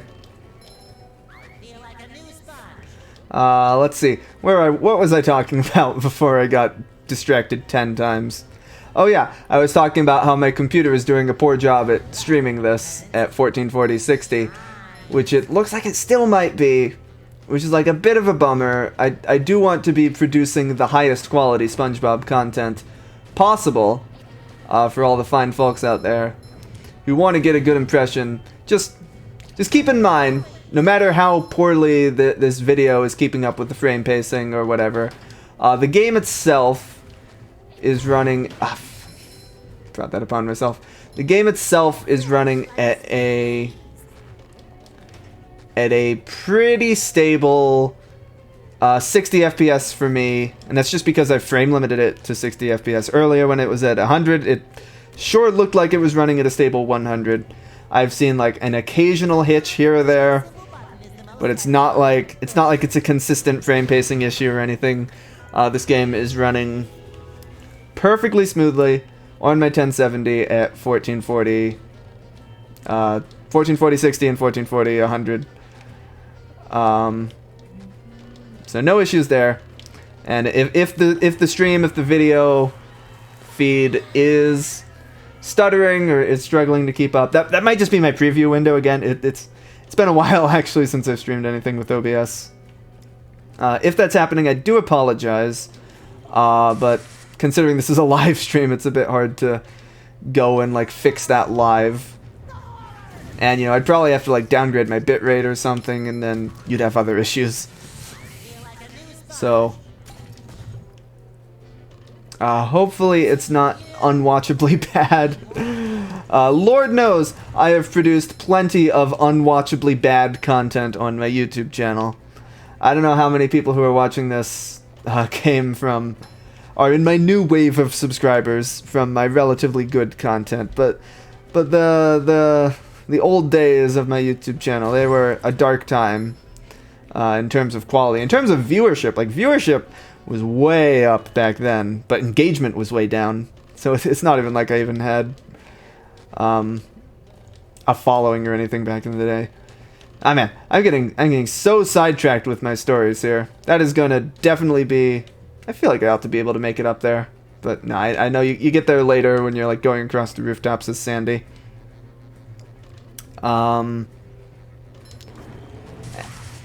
Anyway, the story I was trying to tell approximately 20 minutes ago was that I'm intending to upgrade my computer, hopefully by the end of the year. Ooh, here comes the G-Love. I like how he slides through the thing like that. Just while this cutscene, well, I'll let the cutscene play out full screen. But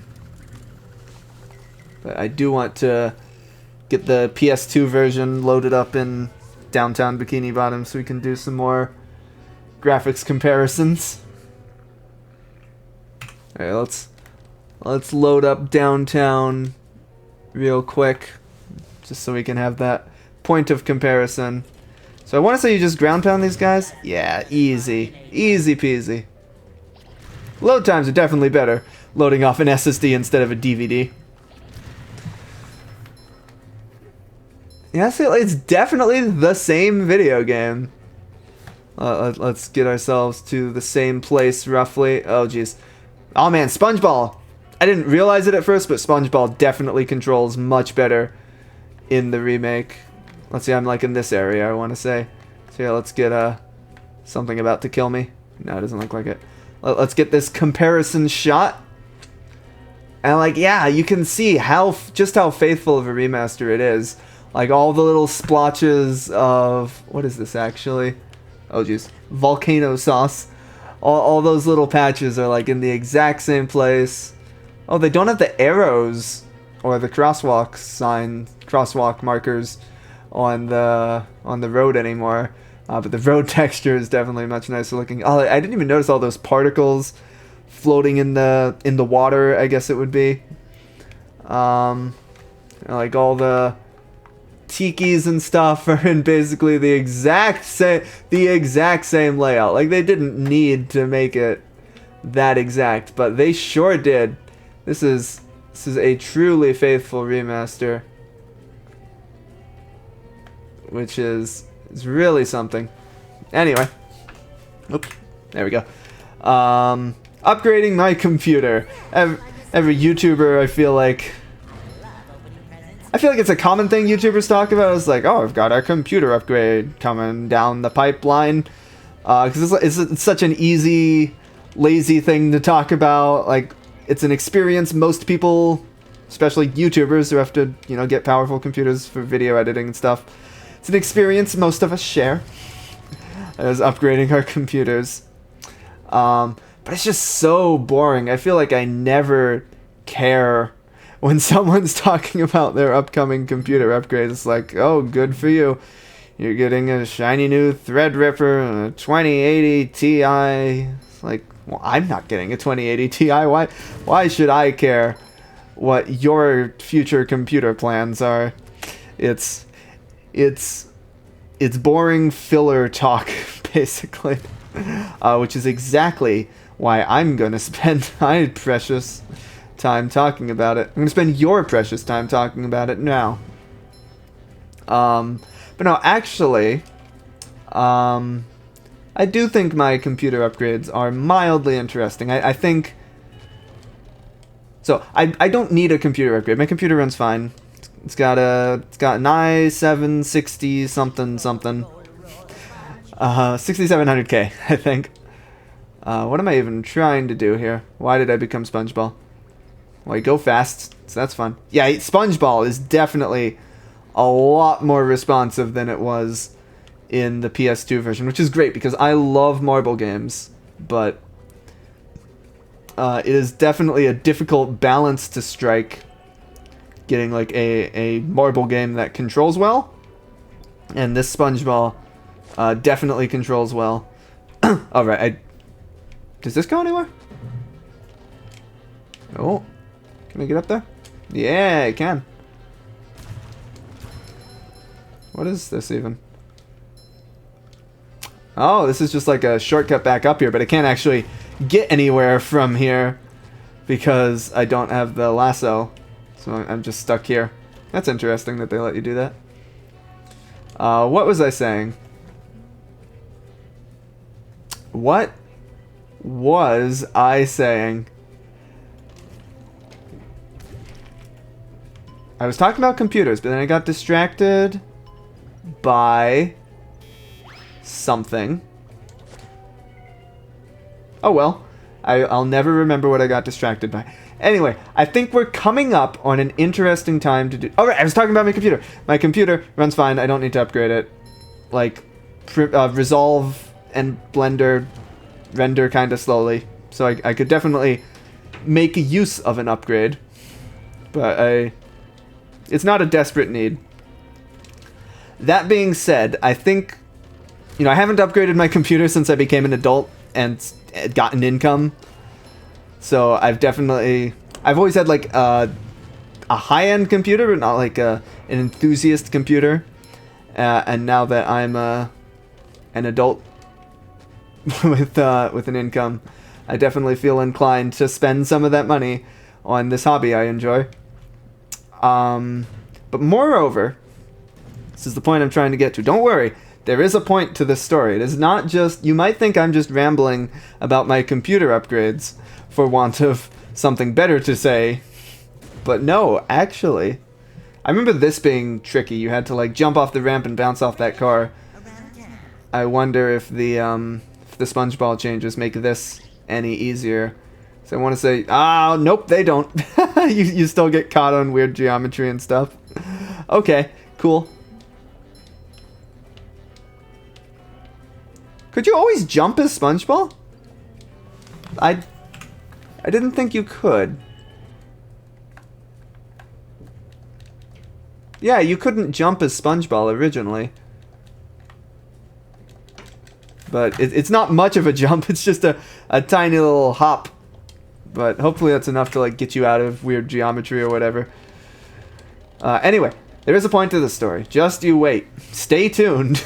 And maybe someday I'll get to the point.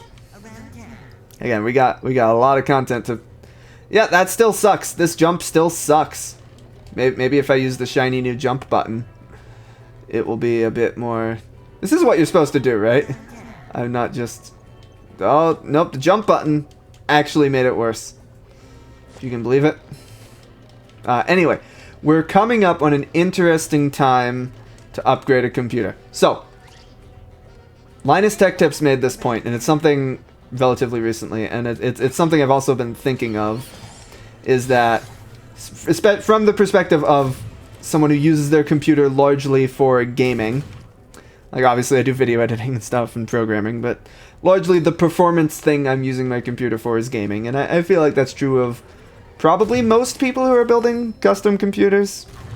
Like, there's definitely a bias towards it on the forums and stuff, but I feel like that's where most of the enthusiast market lives. Anyway, from the perspective of gaming, computer... Oh, I should have done this the other way. Should have done that the other way around. Oh well. Computer hardware upgrades are basically driven by a desire to have higher resolution monitors, right? It's like the more pixels you want to push, the... Who would do such a thing? Thank you.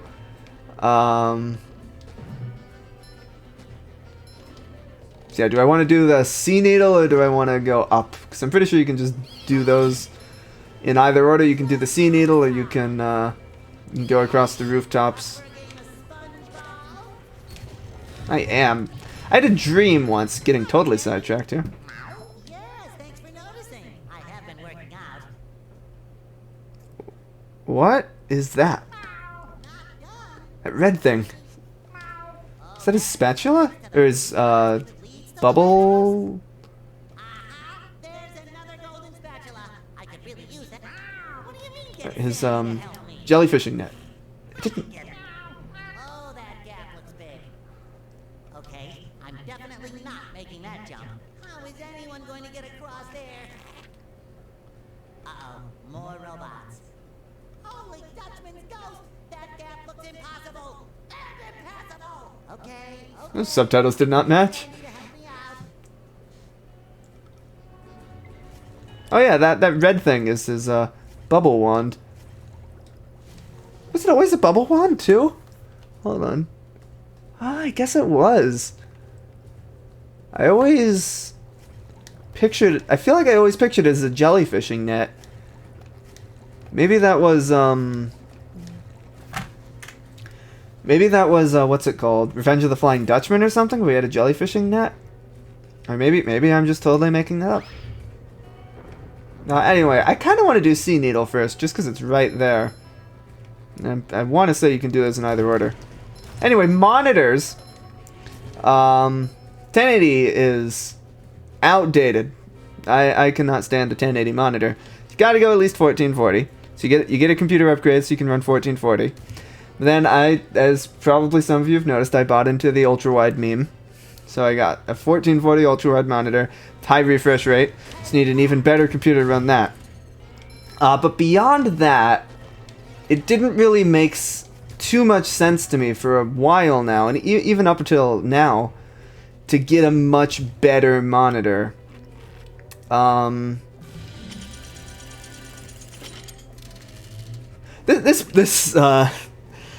added a lot of background decorations, but the Sea Needle still kind of looked bare in there. Anything beyond 1440 ultra-wide with high refresh rate, that didn't really make too much sense to me. Because, like, if you get a 4K monitor, you're going to have to get 60 hertz. And if you get a high refresh rate 4K monitor, then you're going to get chroma subsampling. Just because DisplayPort and HDMI just don't have enough bandwidth to run 4K high refresh rate. That's horrible. The Sea Needle is the cradle of Crochet Corner. Let me get through this dialogue. But what's more important is that there are tikis and shiny objects just outside the windows. I'm going to have to go to the bathroom at some point. How can you think of money And have at a time? downtime. Could you imagine downtime in one of my streams? Money, money, money. Now listen here, boy. You know that I'll give you golden spatulas if you bring me shiny objects. But I'm going to sweeten the deal. If you can break all the tikis here at the Sea Needle, I'll give you a bonus golden I do like golden spatulas. Why would I want to break the tikis, Mr. Krabs? You've been doing this entire time. because they were laughing at you and calling you funny names. What kind of funny names? You know, SpongeBob Butt Pants. That is a pretty funny name. Not very funny. Oh. No, but they said your mom was ugly. Ugly? All right, Mr. Krabs, break them I shall. You got a deal. I like how his tie sways in the wind. I wonder if it did that in the original. I wonder if his tie was just like a texture in the original. Do I want to swap characters? No one else can do the bungee jump, right? That's the main thing you want to do in the Sea Needle. But then there's also that like big gap that only Sandy can cross, I want to say. I remember this sucking, trying to break all these. From up here. Ultimate wedgie experience. Oh, it looks like they break a lot more easily. You can just kind of tap them. Anyway, all that to say that HDMI 2.1 isn't really available in any consumer hardware yet, but the rumor is the next generation of NVIDIA and AMD cards, starting with the 3080 series, the 3000 series, they're gonna have HDMI 2.1, which means you can do 4K at high refresh rate with no chroma subsampling and even like full 10-bit color and stuff. And then on top of that, LG, who makes the all the great OLED TVs. Oh my god, this is what I remember. It's like you get a bunch of them, no problem, but then it's just like that last one that's impossible to aim for.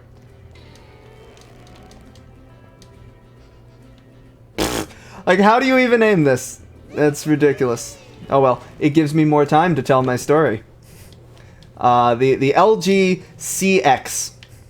They're making a 48-inch version of their 48-inch of their 4K OLED TVs, and it's supposed to have HDMI 2.1, so it can do 4K high refresh rate, HDR. It's even got G-Sync built in. It's like close to an ideal gaming monitor, and it's available for $1,500, which is a lot of money to spend on a monitor, to be fair. But compared to similar things that are marketed as gaming monitors, and considering on top of that you get all the benefits of OLED, it's actually a pretty reasonable price for the specs. Now, the big asterisk attached to that is, of course, OLED gets burn-in. Some people are just terrified of that notion, and I'm gonna, like, back out and see if somehow that helps. Because this sucks. This sucks just as much as it did in the original game. Wow. Because you do have to break all the tikis, right? That's what Mr. Krabs was saying. It's got to break all the tikis and all the windows. Ugh. I dodged it there, basically. Anyway, all that to say is I am planning, finally, and you don't have to get those extra shiny objects, right? I'm going to assume not. And we'll find out if I'm wrong. All that to say, I'm planning my computer upgrade around the release of the 48-inch LG CX, and hopefully the 3000 series NVIDIA cards. And if I'm going to be waiting, I might as well get Ryzen Zen 3, the Ryzen 4000 CPUs. And all of those are supposed to be like huge major upgrades over what's been available so far. I'm upgrading my RAM while I'm at it. I'm the sort of person who can use 64 gigs of RAM. Sure, why not?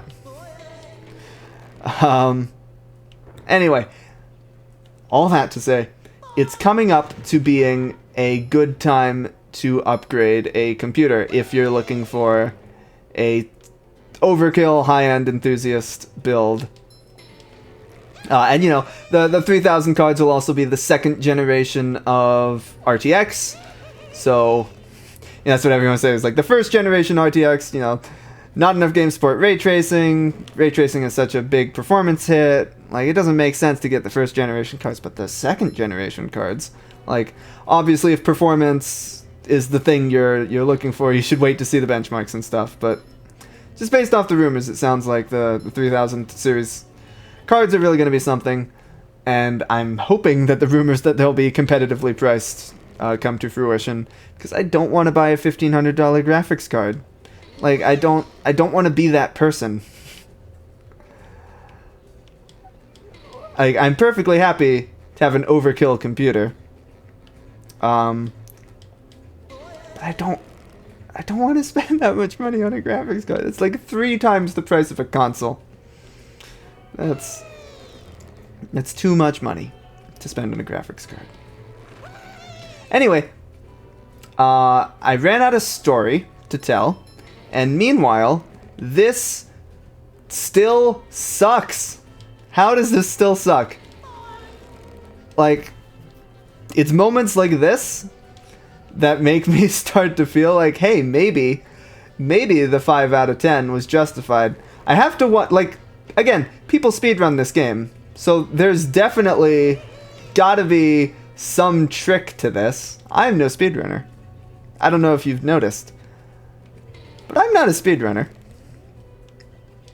But I have to imagine, did that box just teleport? Yeah, see, look, that box is teleporting around. There's 3 of them, and I can't hit any of them. Maybe I shouldn't even try aiming. I should just keep hitting the dive button and hope they end up beneath me. Or maybe I should look up a speedrunning walkthrough and see what the speedrunning strat for this is. Because there's gotta be some way to do this consistently. Oh, see, I hit one. Did that get... Yeah, did I hit the floating one so I got them all? It looks like it. Okay. Let's grab that wheel.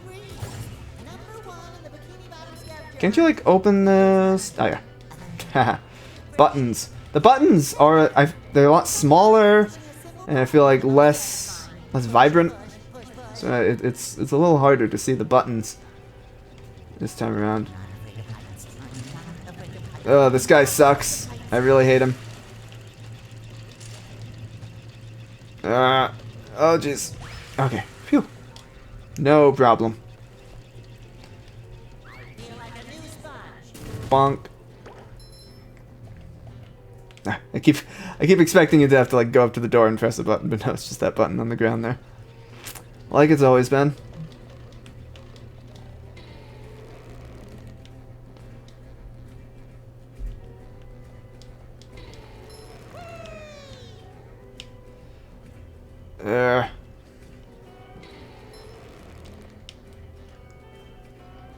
I'm gonna try the strat of just not aiming. I'm not successfully trying this strat. It's too hard to resist aiming because like they're not lining up under you at all. Okay, I don't care if I explode. That's fine.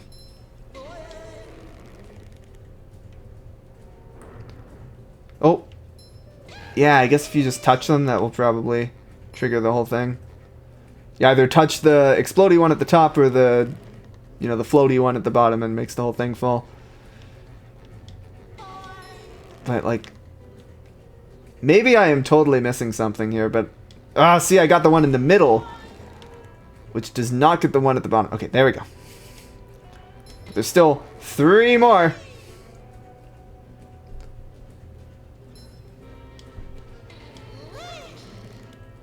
Yeah, I feel like this minigame has just always sucked. It's always been terrible. And I don't know if it's just me. It can't be, right? This must just suck.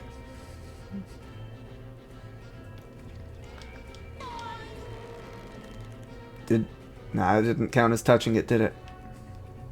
And like they move around so much so you can't even aim it when you're coming back up like you'd want. Like, I'm all for this remake being as faithful to the original as is reasonable. And so far they've done a pretty damn good job at making this a faithful remake. But good lord, could they not have made the bungee jumping part playable? Is that too much to ask? Evidently it is too much to ask. Oh, I want to die. Oh, I got a shiny object. Yes. Did I get both of them? I didn't even tell that I got them. Okay. How do you get... Is there a 4th one, or is that enough? Is that enough to make him happy? Can you get to this one? Do you have to, like, be Sandy? Good work, boy. Okay, no. He's happy. Golden spatula, like I promised. Thank God. Never have to do that again.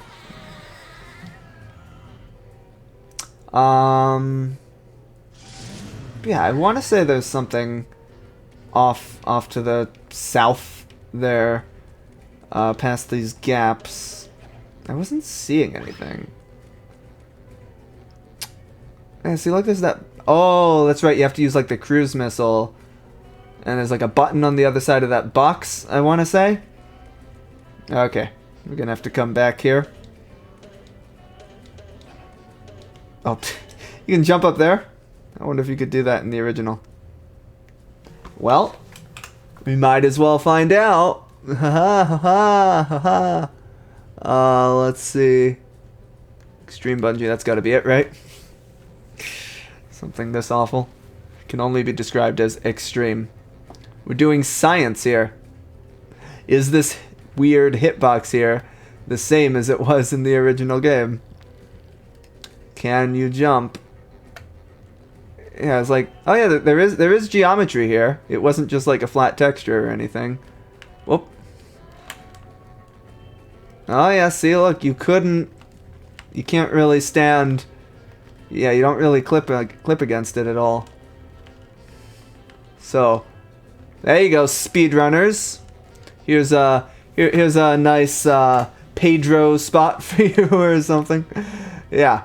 Oh, tell me how much time this saves in the speed run. And be sure to credit me when you set the world record. This is like, you can see the shadow in the camera. Just I want to get it like inside her helmet or something. Let's see if. Oh yeah, you see it does clip through her helmet for a second, but like it doesn't stay there. Oh, there we go. Beautiful. There's your thumbnail. There's your thumbnail. Okay. That's enough of that.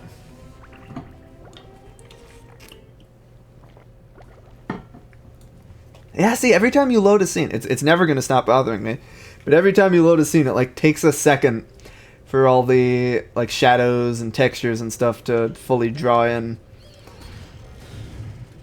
Which is definitely something I've seen Unreal Engine games do before. Like Brothers, I want to say, is an Unreal game, and there's that notable part where you're like at the end of the game when you're like flying through all these areas. And like there's no transition between the scene loads, and so you can watch the scene actually like draw in texture by texture. So I want to say that's like an Unreal specific thing. Like obviously you could just slap a loading screen on it and wait for it to finish loading. Let me grab that there wheel. Nah, I can't get back up though. That's too bad.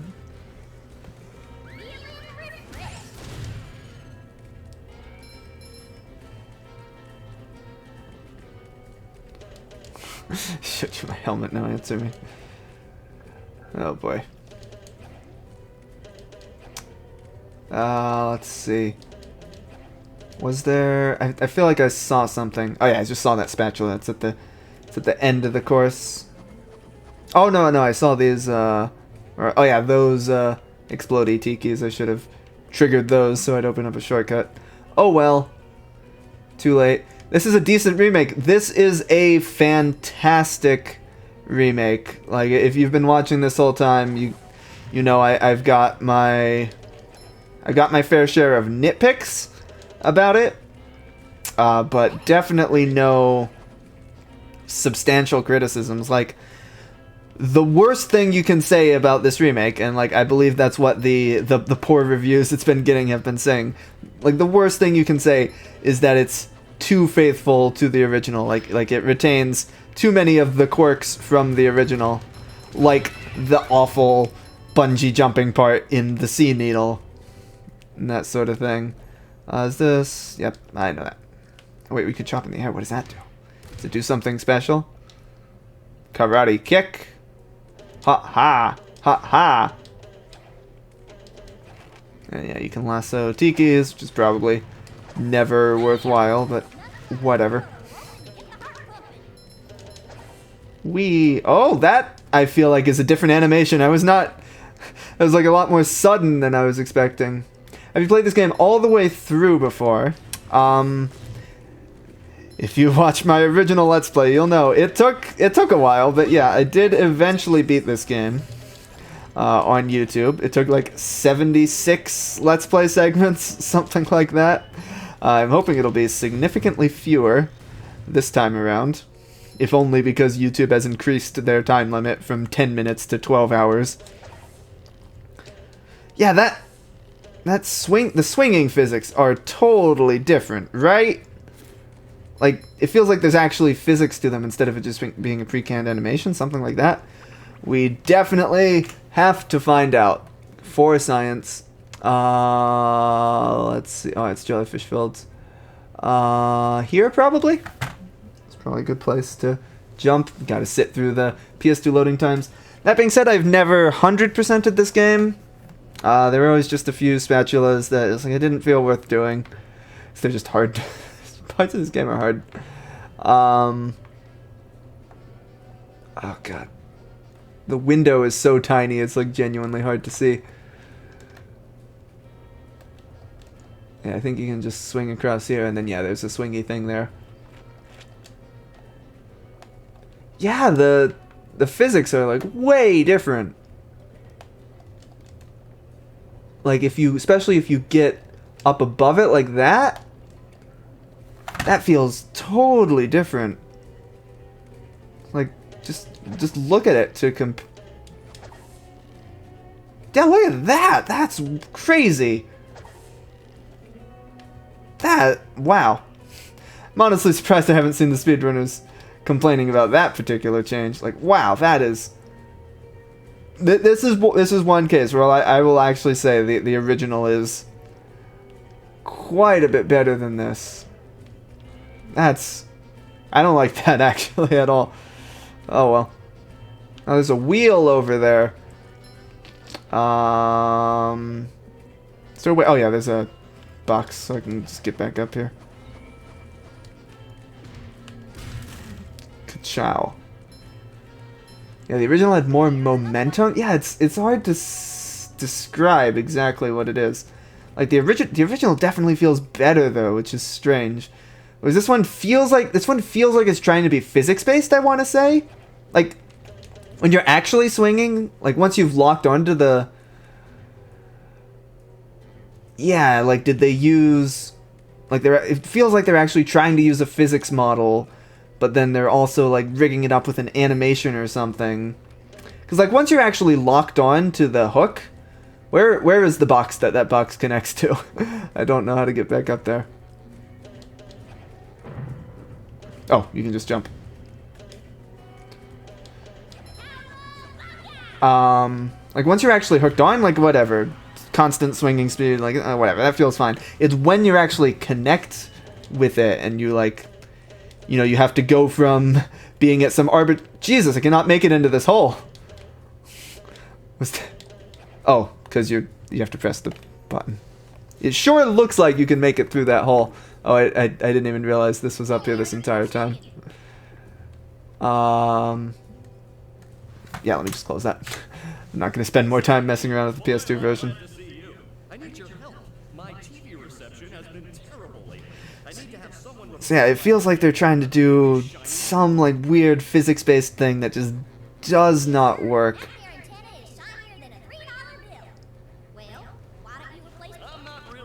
Like again, it's. Because the old antenna is up there. Whoa! It's conveniently a golden spatula, dude. The robots have blocked off that building, and I can't do all those fancy moves you and SpongeBob do to get across these gaps. All I can do They force you at the apex when you latch on. Oh, maybe that's it. Yeah, it's like they try and snap you. Yeah. It's by no means a game-breaking thing. Like, it doesn't even really affect the gameplay. It just feels bad. Whoops, skip that dialogue. Whatever. For some reason, I have like a very... It's the sort of thing, you know, like sometimes you make these mental associations where it's like...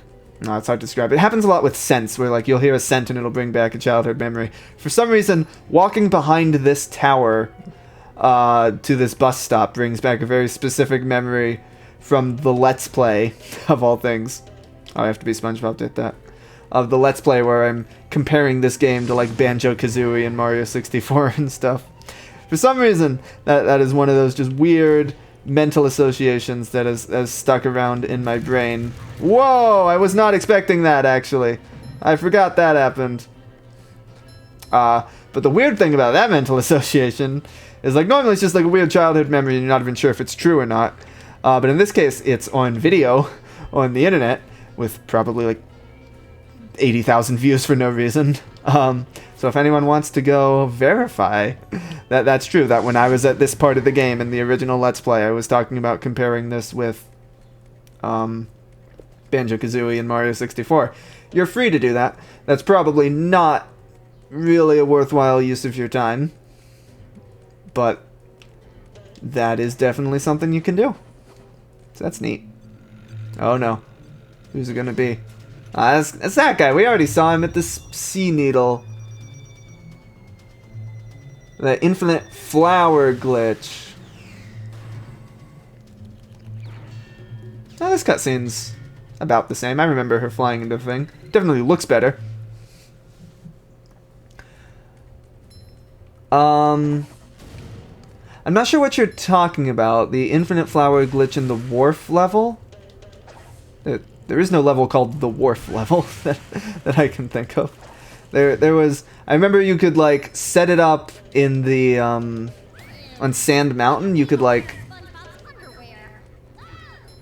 You could, like, hold the stick in a place, and you would, like, walk forward, trigger an explosion, collect a bunch of shiny objects, fall off the level, respawn, and you could do that infinitely. I would expect that to still work. Although, yeah, they changed... I feel like they changed the respawn mechanics. But they... Like, all the level layouts are still changed. You know, all the objects still respawn when you respawn.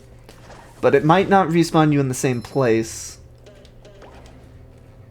The spatula from Larry was on the starting building. Now it's at the end of the platforming. Oh. Huh. Interesting. That's a subtle change, if that's true.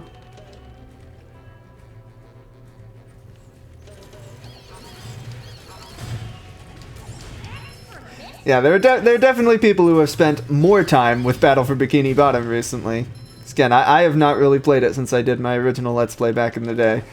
But it's got... Thanks... I think pretty much... I haven't kept up with it, but I think it's basically entirely thanks to Shift that the... Oh, jeez. I always hated killing these guys as Sandy.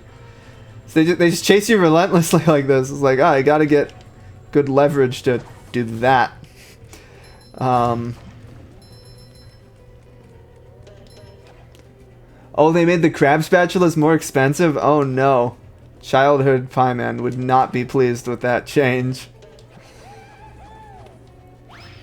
Yeah, I haven't really kept up with the speedrunning community other than, like, I watched Shift. Basically two moments I've interacted with the Battle for Bikini Bottom speedrunning community. I watched Shift's speedrun at GDQ, and I heard all the controversy about Shift getting banned from GDQ.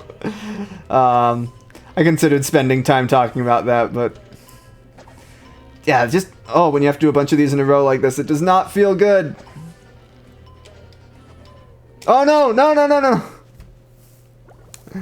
I forgot to hold the button.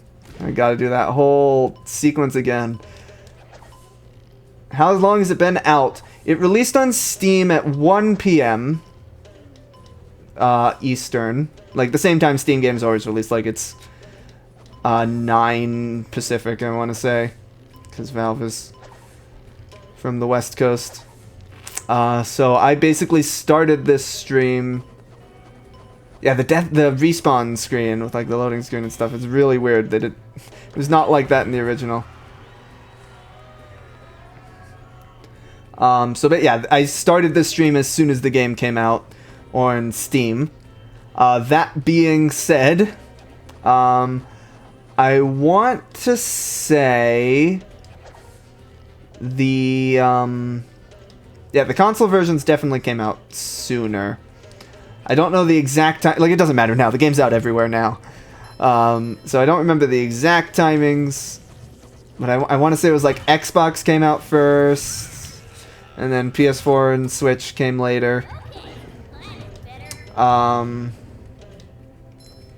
also, of course, being a console game, you have physical copies. And so there were some physical copies that got out early. On top of that, of course, a handful of people got advanced copies, most notably Shift. It's been doing some speedrun analysis, I'm sure. I asked THQ if they'd give me an advanced copy, but they never replied. So... Yeah, I know he made a documentary thing. I might watch that at some point. Am I going the right way at all? I might be going backwards here, but I'm gonna jump back here just so I can get my... I keep doing that! I keep letting go of the button and, like, thinking it's like Breath of the Wild, where I'll be able to, like, you know, lose a bit of hype and then bring it back out. This is probably the way forward, right? It's like, that's where I was before, back there. But, like, that's where I came from. I'm getting lost in the children's video game. It's funny. I guess now is a good time to talk about Giant Bomb's playthrough of Battle for Bikini Bottom. I call it a playthrough. I forget what they called it. It was like Ben and Jan started. Yeah, that's definitely where you came from. Then, oh, okay. So you can't make it up there. So this is actually the way forward. God. Video games. Am I right? So yeah, it was like a series where it's like they pick a random old game and then they play it for like one stream for like 2 hours, and then they let the community vote on whether or not they continue the game, and it's like partly a community vote, partly they vote. Okay, yes, this is where I was. That's the button I hit to get to the spatula. Okay, phew. And at one time they played Battle for Bikini Bottom, and they just barely voted to play it. Like the community was overwhelmingly in favor. 'Cause, you know, this game is a cult classic, so I'm sure most of you know. And so like the community overwhelmingly voted, hey, you should play this. One of them was against it, and one of them was like, you know, I'm willing to give this game another shot. Could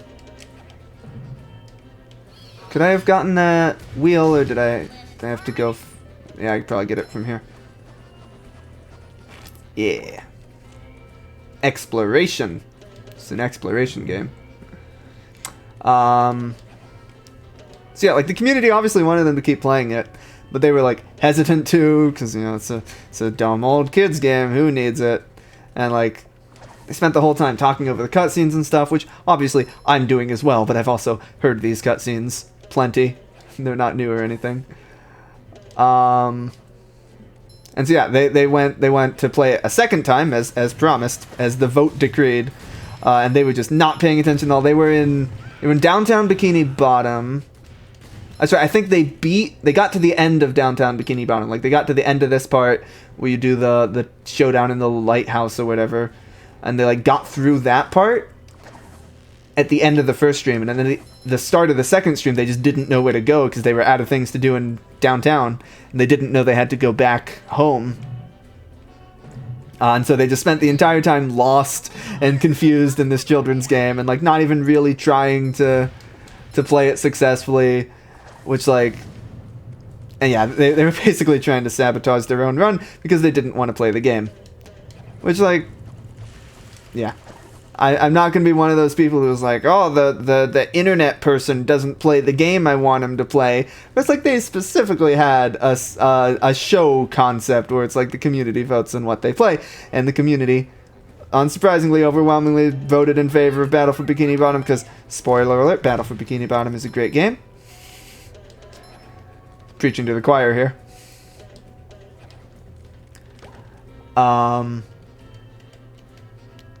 Yeah, I mean, like, I can understand it. There have definitely been times where it's like, I felt obligated to play a game because, like, a friend wanted me to play it, and it's just like, I know I'm not going to like this game. It's not my type of game. Nothing about it really appeals to me. And it's just, like, hard to try to like it in that case. Like, that's the right thing to do, is to put yourself in the mindset to try to like it. But there are times when it's just like, I can't bring myself... Oh, that's not what I was aiming for, but I guess that worked out. No, almost. But, like, specifically in this case, whereas, like, well, for one thing, I was really excited to watch them play through Battle for Bikini Bottom, so I am all for some more Battle for Bikini Bottom content. And, you know, it inspired interesting discussions about 90s era kids shows and, like, the new generation of kids shows that those of us who grew up with SpongeBob aren't necessarily familiar with. It would have been an interesting stream. It would have been an interesting series if they had continued it. Oh, Game Grumps. Yeah, when I was Googling, or I was like YouTube searching Battle for Bikini Bottom to make sure that I was correct that I'm the most viewed Battle for Bikini Bottom Let's Play, I saw that Game Grumps had played it. I didn't know that they gave up Jellyfish Fields. It's funny. I know, like, Polygon played it at some point as well. Did I just, like, skip past some stuff without paying attention? I think I did. Like, at some level, it's justified. Like, hey, you're doing a Let's Play. You can't really afford to pay too much attention to the game. Okay, I see what I did now. I slid down this thing, and then I didn't notice that suck. That's what happened. And then that trampoline just leads you back there. Yes. God, I really hate those rope physics.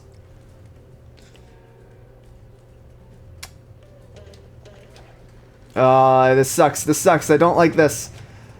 I hope I can get him without too much trouble. Ugh! The way you get locked in place whenever you do that animation. Okay, so I am so prepared for this stream. I did such a good job preparing for this stream. I did not even make a scene that's like, hey, I'm going to the bathroom. So that's normally what you do when you're streaming. You have your game stream, your game scenes, and then you have a scene that's just like, hey, I'm going to the bathroom. So I forgot to do that. So I'm just gonna kind of make one. BRB bathroom. Do I have a SpongeBob font? I don't think I have a SpongeBob font. I can probably get away with using the Mario font though, right? That should be on here. I think it's always a nice touch to get like a font that matches the game. Oh, I think it's called like Super Mario. Yeah, Super Mario 256. That's it. Let's align center. There, that looks beautiful. Oh, wait, I know. Let's make it yellow. That should be yellow to match SpongeBob. That's more orange, but you're gonna have to deal with it. Okay. I will be very quick. It's the little Guppy's room. Please don't say it like that. And I guess I'll give you the music so you're not bored. And here, you can look at both video games to compare.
Wouldn't be long.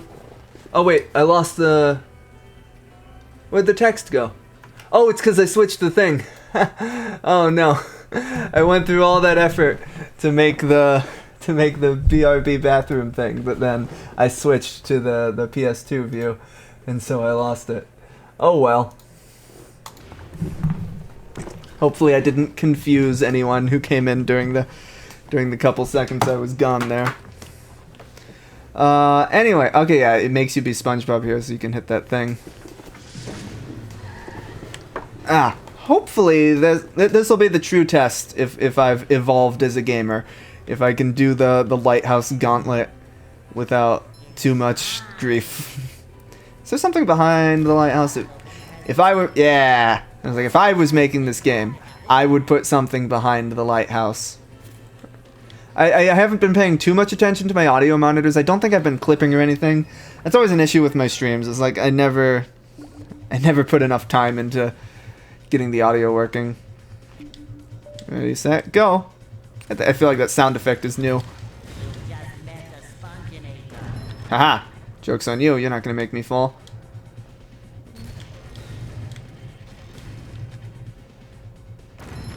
So I can strategically... Oh, it does make you fall.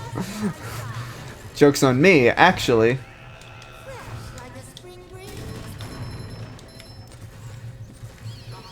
Okay, gotta jump up to get that one. Still pretty easy.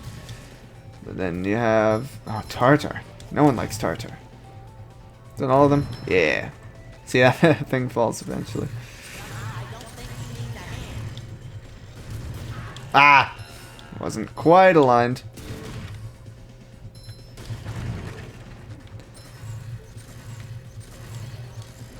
Easy peasy. I know there's one more.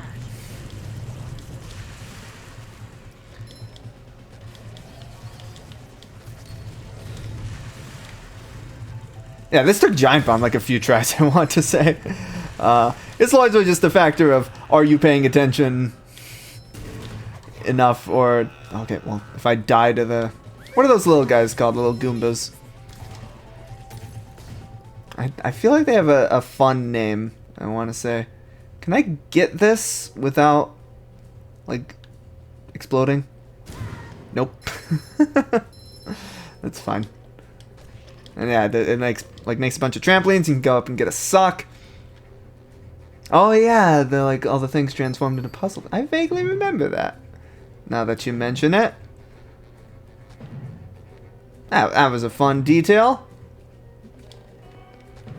That's the thing with these remakes. It's like, it's a better game, but the floor doesn't collapse into puzzle pieces in the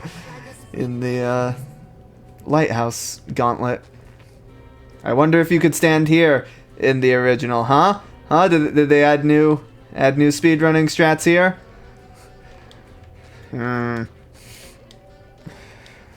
Is it worth finding out? That's the real question. Is it worth actually going in the PS2 version and finding out? Ambush in the lighthouse. Go.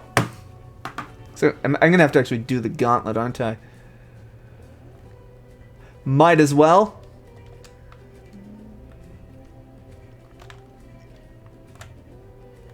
Oh, great stuff there. Kill all the enemies. Okay. See, I see it breaks. Oh, see, look, there's not even anything to stand on. So that is a brand new enhancement. I'm just gonna die here. Let's just let that play out. Not paying attention to it. Oh, the controller's gonna keep vibrating. I can't not pay attention to it. Okay.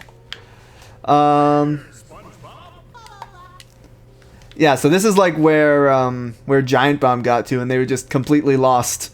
Because like they ended the stream here, and then a week later they came back, and it was like, oh, where the hell did we go? It's like, because there's nothing left to do in downtown.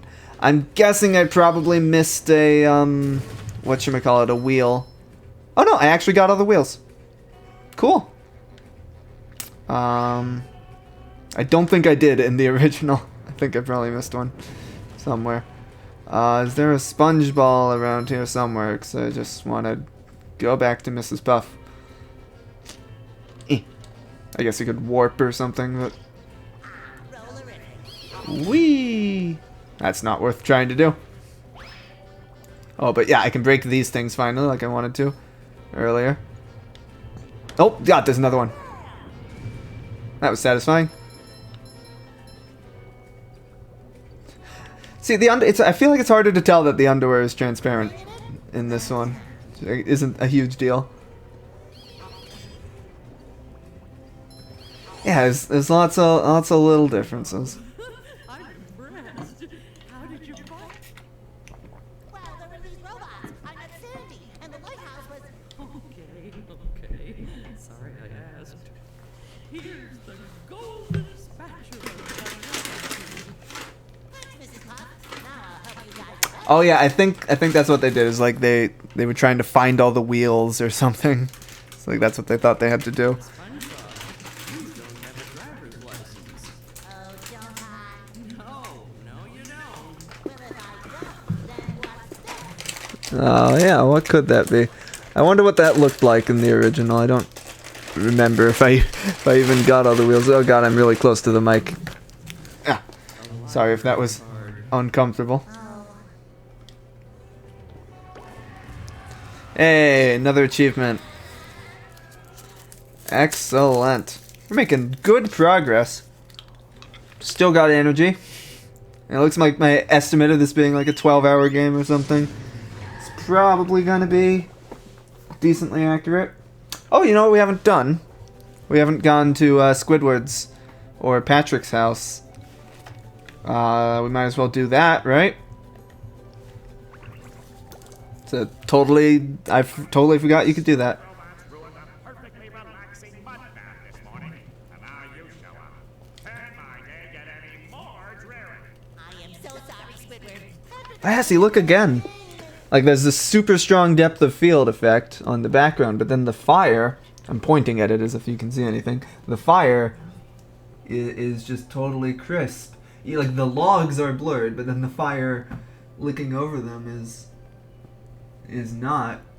That's a really weird effect. I wonder how it ended up like that. Squidward, I don't know what to do. How can I fix everything? Why don't you move to another town? That should help out more than enough. Move to another town. Crack me up. But seriously, just jump around like an idiot. Can do. Make me smile. Gladly. Squidward had a lamp? I didn't know Squidward had a lamp. You said that already. Whoops. I was mashing X too much. Don't touch me. If you don't remember that line from the original, he was just like, stop jumping, I'll give you a spatula. If you just leave something like that. I forget if there's anything else you can do in Squidward's. I mean, I know you can do that. Oh, wow, they added like an animation to it. That's weird. I don't think there's anything else to do in Squidward's. Could be wrong. Oh! I was wrong.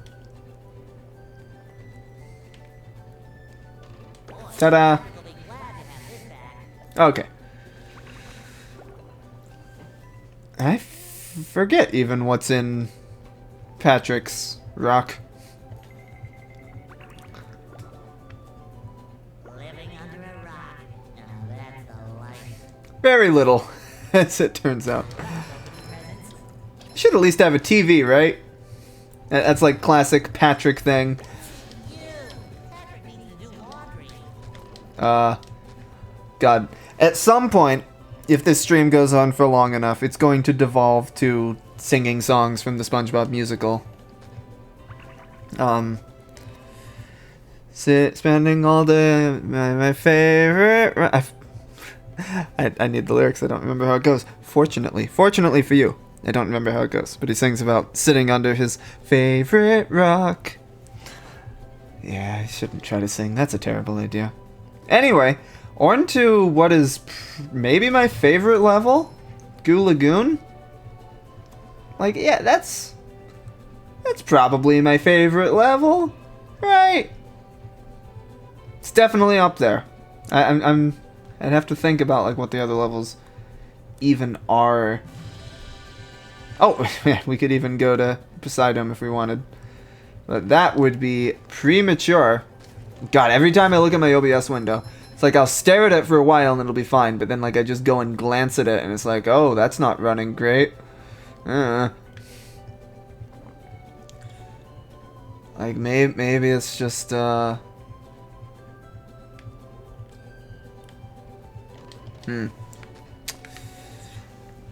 Well, whatever. I'm sure it's running well enough. It's well enough for this game.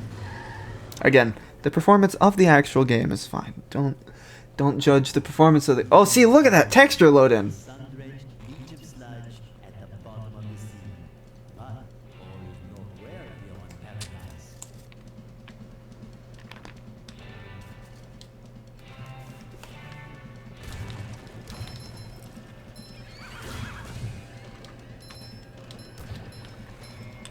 Could you always... I guess you could do that in midair like that.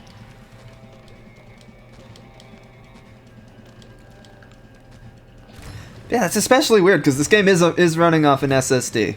I think it deserved it, but evidently it's flaunting that privilege.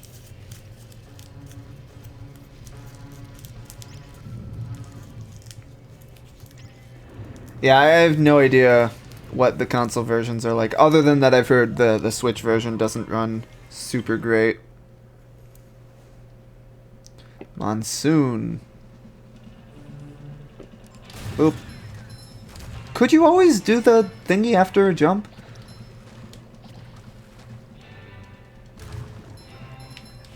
Ah, that's right, you could spin the umbrellas. What a... 10 out of 10. IGN is out of its mind. SpongeBob, do I look burned? Well, you do look a little red. Barnacles. That darn robot. Robot? Yeah, a big robot stole everybody's sunscreen. Oh no! Everyone will burn, and then they'll get all itchy and peel. Exactly. You can't spend a day at the beach without sunscreen. That sun is way too hot. Oh, and I guess now is a good time to also pop down over to Goo Lagoon so we can Robot is out on the island. see if there's nice water this time around. Well, nice goo. Use those sun reflectors to point the sun's rays on that robot. If you hit one of the buttons on the side of a lifeguard tower, the reflector will turn. This is not the beginning of Goo Lagoon at all. Shoot right out of the big reflector on the island. How do I get back to the beginning of the map? Do I really have to jump across like these things? Oh god. I regret my decision. I'm just playing the wrong game. Ugh. I just want to get back to a point where I can compare the two. That's all I ask. Oh yeah, the sand. Like obviously the sand's a different texture, but like it's a completely different color now that I look at it. And for some reason I liked the sun reflecting puzzle. Someone in the chat is saying they didn't like it for those watching the archive. But I always liked it for some strange reason. Let's see. What is the fastest way back? Do you have to jump across these things? Just playing the level backwards. This is just foreshadowing for when we play the level the correct way forward. I guess there's like two different colors of sand. There's like the light sand and the dark sand. Okay, here we go. This is where Larry is. This will be our comparison shot. Of course, we're not going to have all the reflectors up. All you have to do is swim out to the island and turn the big reflector onto the robot. Swim, easy. I'll stay here. It's probably for the best that SpongeBob can't swim, 'cause then we don't have, you know, swimming. I was about to call them underwater levels, but they're all underwater levels. Okay, here we go. Look at that. I guess Larry's a bit covered up by the the picture-in-picture, but like yeah, it doesn't even it doesn't even say lifeguard on the lifeguard towers, does it? That's unless it's on one of the other sides. And yeah, the sand, they actually made it all one texture, whereas before there was two different types of sand. You'll notice. And yeah, the whole thing is just brighter in general, which, like, yeah, as the chat is pointing out, that makes sense for a beach, and it definitely makes these shiny new shadows stand out. The original game didn't have shadows like this. But actually, if you look at it, in the original game, Larry's shadow is actually dynamic. Like it actually reflects his shape, whereas here he just has a round shadow. But then SpongeBob actually does have you know, it's not a proper shadow. It's like a platformer shadow that's directly beneath him at all times, despite where the sun is. That's interesting. Welcome to my Digital Foundry video for Battle for Bikini Bottom Rehydrated. But yeah, the whole thing's a lot brighter, which might make the sun puzzle a bit harder, like if you can't see the light rays as well. And yeah, they made the sand a lot lighter, consistently lighter, instead of having two different types of sand. That's an interesting design decision. What is this is a minor point. What's the checkpoint sign look like? Yeah, that I thought that wiggle was something new. Like, it does wave back and forth, but it also flexes a bit in the new one. And it's a much more subtle animation. That looks really nice, actually. I really like that. Yeah, the whole thing just has a lot less shadow. Could you stand here? Oh, yeah, you just had to walk a bit farther. Could you stand like right up on the edge like that? Yeah, see, I feel like, oh no, you can stand like there in the original, which isn't too far off. There's some nice, it's like basic light playing off the goo here. It definitely looks a lot more like water. Whereas here, like, I would believe you if you told me, like, no, that's not water, that's goo. Whereas here, it's like, really, that's goo. That's clearly just water. If we look at a bigger body of goo, again, not to make this whole thing just a comparison video. Oh, I died. Excellent.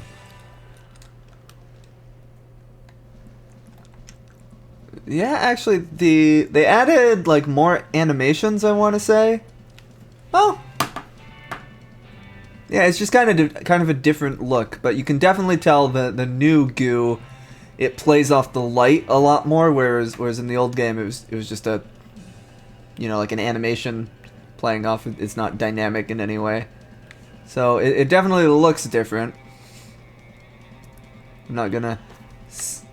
God, it is just wild how, like, all the level... Like, it shouldn't be surprising, because this was meant to be a faithful remake, but the way just, like, every single tiki is in the exact same place, even that little green shiny object, and all these umbrellas... Actually, the blankets are slightly different, and this level geometry here does look slightly different, but then the tikis are in the exact same place. Yeah, I feel like goo is meant to be more opaque than this, because it's goo, right? Not that goo is a definite thing, but if you picture something called goo, I imagine most people picture an opaque substance. Whereas here you can totally see the ground sinking beneath it. Yeah, I don't remember from the show. I imagine the show was definitely opaque, but, you know, it's just a cartoon. So it's not like they have many transparent liquids. Anyway, you might as well grab that shiny object since we spent all that time pointing it out.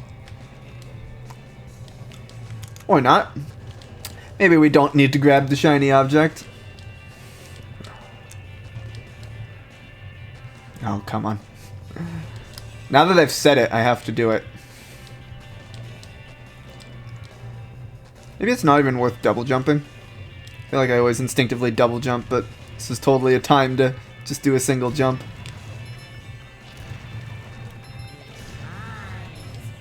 Is there even a way to get that one?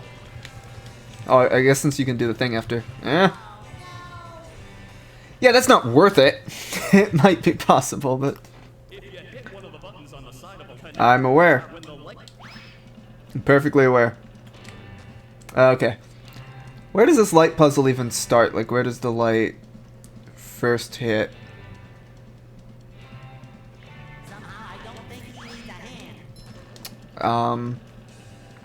Isn't that how it works? Like the sun is hitting one of these towers, and you want to try to connect them all up, obviously. Well, let me just try hitting one. See what happens. Oh, good. You can skip the cutscene at least. Okay, so it's okay,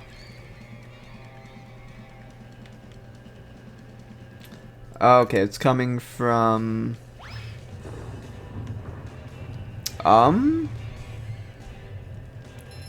It looks like that's facing the wrong way. I feel like they got these kind of backwards. Am I wrong? Like these are supposed to be like mirrors. You see? And like instead they're treating them more like laser beams almost. Like, either way, it obviously doesn't make sense because light doesn't work that way. But yeah, it's like coming out the back of the mirror. I could be wrong here. Hold on. Let's go back to the original game. Let's see what these... Oh, they do have lifeguard, it's just on the other side. That texture's not new. I mean, obviously, it's a different texture, but... the camera controls. I just use the old game to see what it's supposed to look like. Yeah, see, look? That's what it looked like in the old game. It was like it was actually hitting the shiny side of the mirror and reflecting that way. If you look in the new game, the light's just kind of coming from nowhere. and is coming out the back of the mirror. That's got to be a bug or like an oversight or something, right? Like there's also fewer clouds in the sky. Well, maybe they're just in different places. Oh, but then there's water caustics. The original game definitely didn't have that, right? Wait, so is that supposed to be the surface? It's like the surface. Yeah, I guess Bikini Bottom's kind of close to the surface. It's not deep sea or anything, because like they walk to the surface in some episodes. Or like it's beneath the Bikini atolls. Words. I speak English. Don't know if you knew that. So yeah, I guess it makes, you never think about it, but I guess it makes sense. Oh yeah, and like there's fishermen, fish hooks. So I guess Bikini Bottom is supposed to be kind of close to the surface.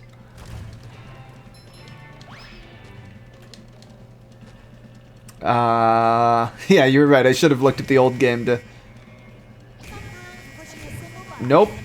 That button's not allowed. Neither of these buttons are allowed. Oh, because it's going to that one. It has to be the lighthouse. Oh. These little patches of goo. They'll get you.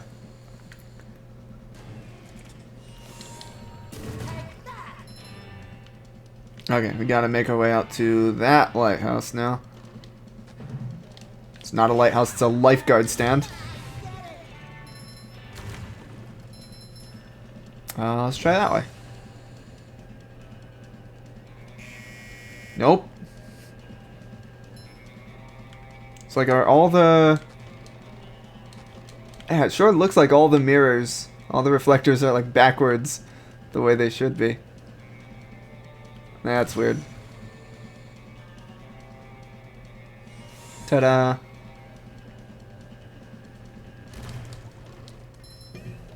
Oh. Oh, I'm hitting the water, I'm not hitting the bouncy person. I was like, why is it always bouncing me backwards? It's because I'm an idiot.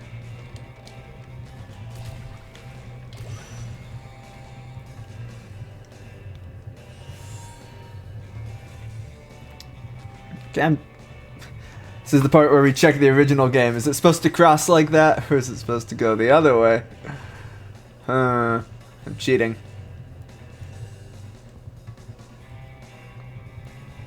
Let's see. I see it doesn't even hit that tower. Well, let's see where this falls apart. I don't need to cheat at the children's video game. I'm used to Persona 5, so I keep hitting R2 to run, which obviously does nothing. I'm guessing just both of these will do nothing. Oh no, that does connect to the next one. Oh, camera freaked out a bit there. Oh yeah, I do notice the camera doesn't like aim downwards when you jump at all. So I wonder if smart camera is just the way the camera follows you. As you, I was mentioning this like that might have been even before I started recording, is that there's a smart camera option in the options. Yeah, that's where you want, and then you have to like go all the way around to get to that tower, and then that's the end of Goo Lagoon, right? See, that, assuming I'm correct, the lighthouse tower's not that bad. The lighthouse tower, that's the lifeguard tower light puzzle. some combination of those words. There's nothing to do with lighthouses. I should probably not be trying to hit that, because that will hurt me.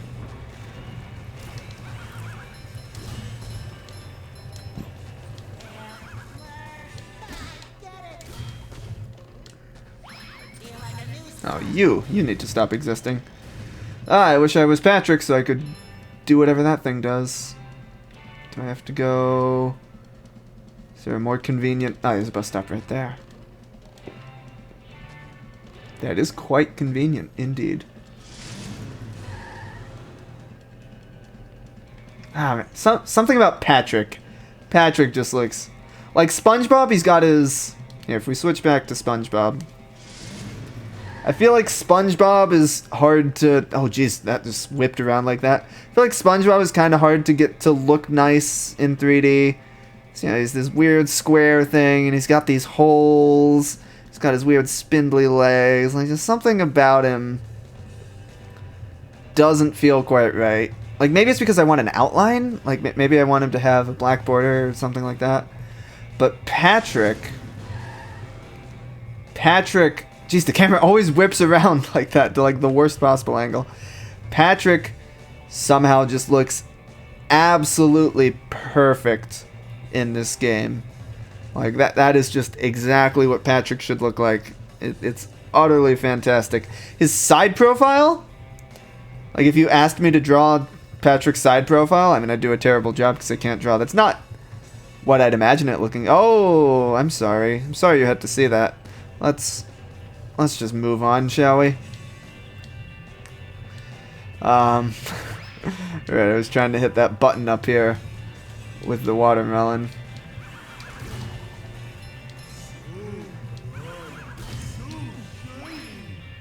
Let's see if I can remember how to throw watermelon this time. Boop. Oh! These are just floating for no good reason.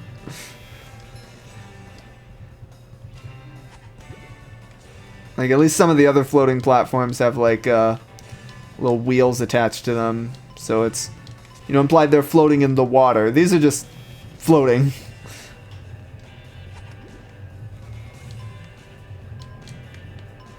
Like some Mario-ass platforms. Oh, let's see if I can make it. Yes! I will not be bested by children's video games. This is a really long sequence, actually. If you fail, you just have to start it all the way over again. Whoa, that guy's going wild.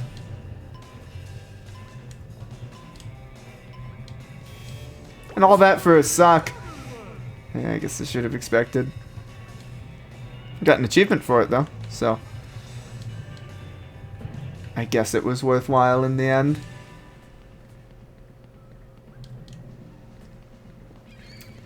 Ah.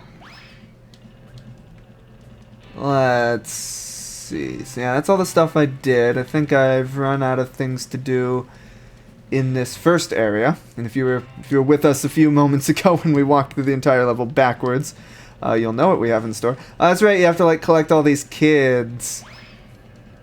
What's up, Mr. Stuff? Yeah, you need SpongeBob because you gotta, you know, jump up to his Viking. I forget what the name. Does that move even have a name? I mean, I guess it must. Let's check the. Oh, can you not remap the controls? Now that I think about it. I mean, you can always use Steam controller remapping, of course. Is there a more convenient bus stop around here? So I became SpongeBob just to do that. Just do that one part. I became Patrick. What did I say? Oh, well, gotta suck. Okay, I guess I'll go all the way back to the bus stop. This video game is asking too much of me. Can you believe that it would do such a thing?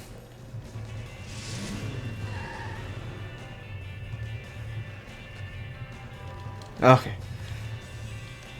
I feel like there should be a run button. Like, that would maybe break the game, but sometimes these parts where you just have to... Does that sign say anything useful? Ah, yeah. Just tells you how to get there. I remember these kids being annoying. There are 5 of them. That's not that many. It's like maybe there's like some weird timing involved for like one of them, maybe. Somehow I don't think he needs a hand. Oh, come on. Yeah, they'll like... Isn't it like they'll float over the... Yeah, him. It doesn't look hard. It's just... Probably just a matter of patience, which I'm sorely lacking in. I'm assuming it goes in a loop, so it'll just come back around here if I'm just patient. If I'm just patient.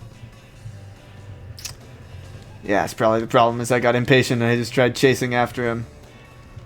And like he goes so slow you think you can, but then you have to like jump between these things. Okay, it looks like he's just gonna do a loop around here so I can cut him off. Or not. I see why they're annoying now. They're just slow enough to be annoying, but like they're slow enough that it's annoying to wait for them, but fast enough that it's annoying to chase after them. And then they like skip over some of the platforms, but not all of them. I want to say he was one of the annoying ones, because you have to get him from that platform or something. Ah!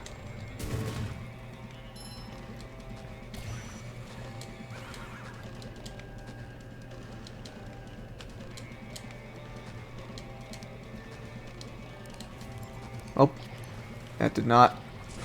What the heck? I feel like these should be hitting him. Yeah, stop it. There you go. It's about time you died. Okay, is there anything worthwhile up here other than destroying that Duplicatotron? See, if I were making a video game, I'd put something right here at the top of the thing. If this was a Nintendo game, I can bet you there'd be something at the top of this little tower. But instead, you just get a nice view. Oh, look, you can see the pier off in the distance. I wonder, can you see the pier in the distance in the PS2 version? And there's the sandcastle right over there. That's actually loaded in, though. That's not. I feel like you should be able to see it from here if you could. Like, yeah, there's that tower there. And then there's the... Oh, wait, yeah, you can kind of see it, can't you? It's, like, maybe covered up a little bit. Again, this window is very tiny on my OBS window, but it looks like you can actually see that pier in the distance. That's cool. What are we doing here? Oh, yeah, we can look for children, assuming the draw distance is good enough. Oh, yeah, there's that. Yeah, those two out there. That's the last of them. Oh, and there's a bus stop. Of course. Oh yeah, I circled around that lighthouse up there looking for a bus stop, but no, it was actually just right down here. Of course. Do I need help? Yeah.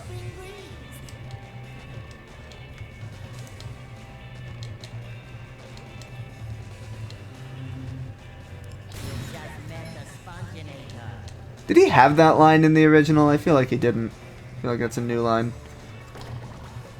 Oh jeez. I feel like I almost fell off that platform. The way those like sway in the water. Yeah, and they also sink. There's some that sink and some that sway. Oh, and some that do both, as it turns out. There we go. Easy peasy. Not a problem for a pro gamer like me. SpongeBob SquarePants. Oh, I skipped that dialogue entirely. Go back and watch the frame-by-frame replay if you want to find out what Mrs. Puff said there. Can't you, like, close these or something? I might be totally imagining that. Maybe it's just that you can spin these things. It's just fantastic still. Couldn't you jump? Oh, no, maybe that's it. It's that you can spin them and go, like, flying. Whee! That's fun. I wanna get it more on the edge. I'm terrible at this. Whatever. You can buy the game yourself if you want to try to spin on the umbrellas. It's a good deal too, actually. It's $30 on Steam. I don't know if it's more expensive anywhere else, if it has like the Switch tax or something. And it's also available on the Humble store, so if you have if you have Humble Choice, you can get a slight discount there. It was 10% off pre-release, so not a huge pre-order discount, but that's gone anyway, so I think that ended when it came out. So you're not missing out on much. And yeah, like I said, it's a... Can you not? It sure looks like you'd be able to make it up there. Yeah, I guess you get there later, maybe. What was I saying? Yeah, so it's a good PC port. If you're looking to get the console versions, definitely look into that yourself. I've heard mixed things. It was risky. I'll wait for you to do your thing.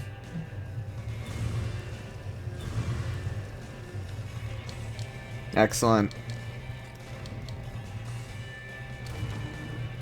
At some point, I have like a cache of stories to tell for when the game gets uninteresting. At some point, I'm gonna have to start breaking those out. Oh, look at that one. It's like an Atari 2600 controller.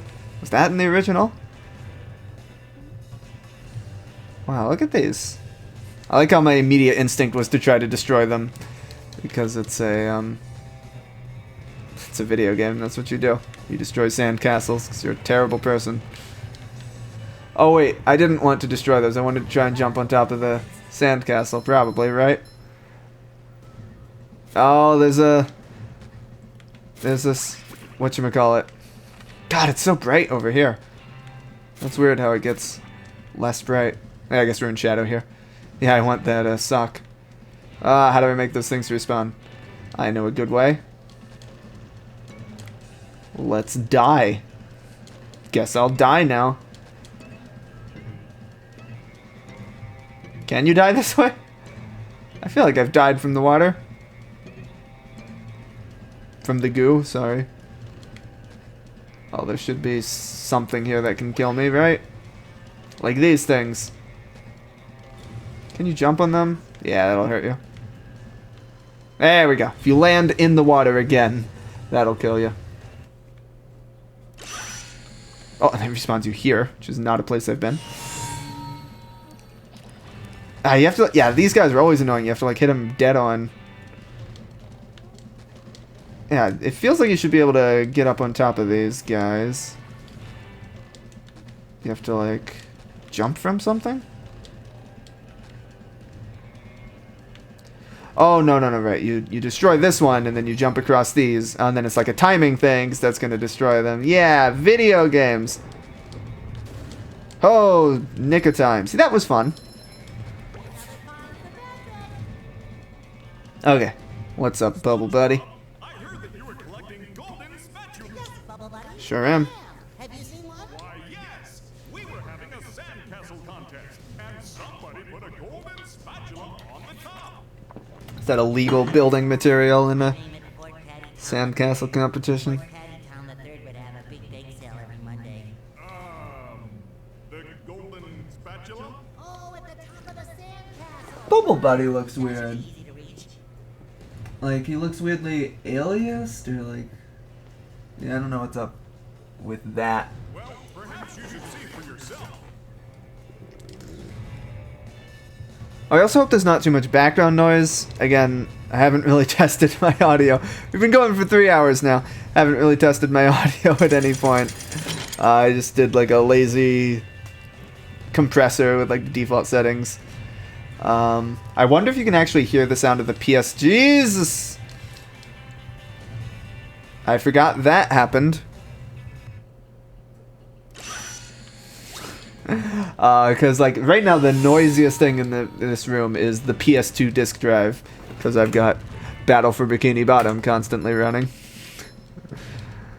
And boy, the people complain about like how loud the PS4 fans are, and they're like, oh boy, I'm sure the PS5 is quieter.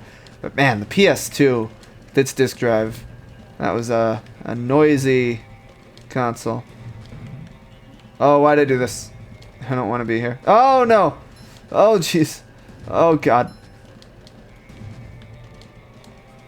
Do these like collapse? Oh yeah, they do. With very little warning, in fact.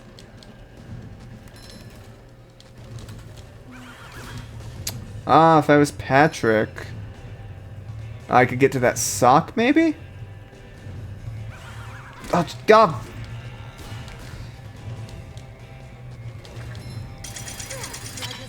I'm not too concerned about getting all the socks, although if I do want to someday 100% this game, that does require getting all the socks. And that will be much more annoying if I pass over any that are, you know, on my way. Does the game keep track of... Like, it tells you how many socks you have in each area, but it doesn't tell you, like... It's not like the spatulas, where it's like, oh, here's the ones you're missing. So yeah, that'd be kind of annoying if you had to go back and get all the socks. It's part of the reason I never really felt a strong desire to 100% this game. Between that and just like some of the unfairly difficult... Oh, jeez. No, ah.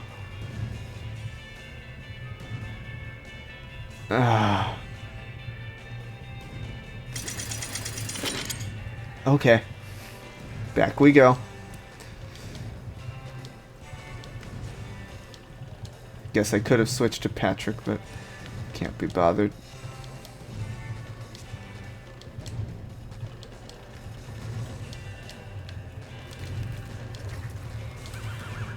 Nope.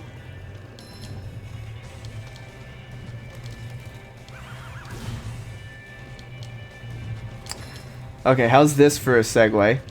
Speaking of sand castles, you know another game with sand? It's a sandbox game. Yeah. No. I've been playing some Minecraft recently, or rather, I've been consuming a lot of Minecraft content. Wow, this is probably the most boring story I had prepared. Oh, don't you dare! You better respawn me on top of the castle. Okay. Yeah, there was a checkpoint right there. So, let's be careful of the beach balls this time. And this freaking guy... Look, they like shoot out. It's just like... The cannon doesn't change its angle at all, but the beach balls just go like completely different angles based off where SpongeBob is, I guess. You know, there's no story there. I've just been consuming Minecraft. Terraria is objectively better than Minecraft, says the chat. Maybe. I have not really played Terraria, but I've been specifically getting into Minecraft. Oh, there's no story here. It's barely a story.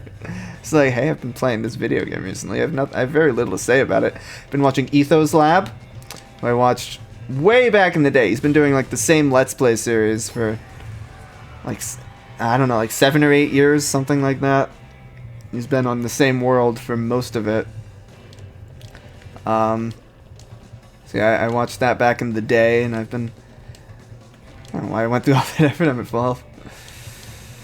I started up a little server with some of my friends. Got a wheat farm. Yeah, I kind of stopped playing Minecraft around like 1.0, really. Like I didn't play it regularly much beyond that. This is worth dying for.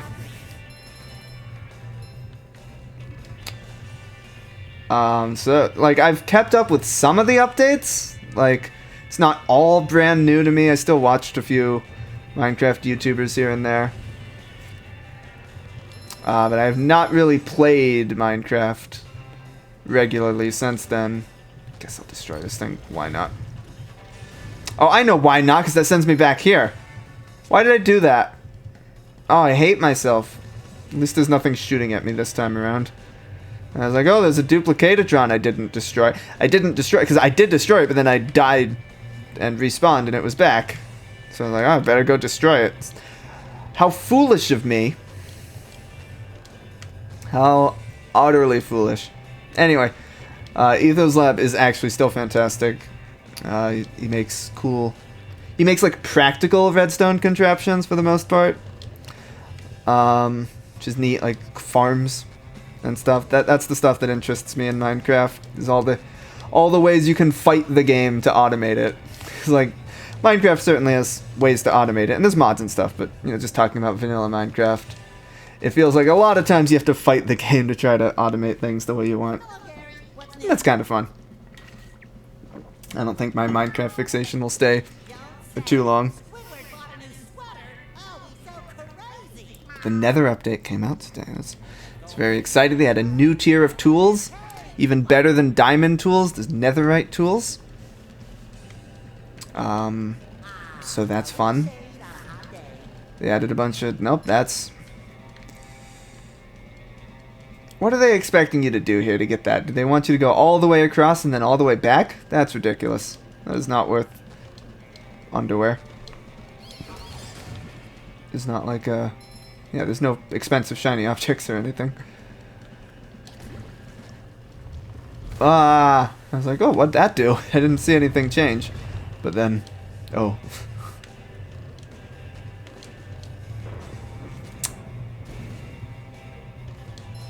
It shines. Let's see. Oh! I was like, what's going on here? That's what's going on here. Yeah, this is like a loopy thing you go around or something like that. And you can also get up there. I vaguely remember this area.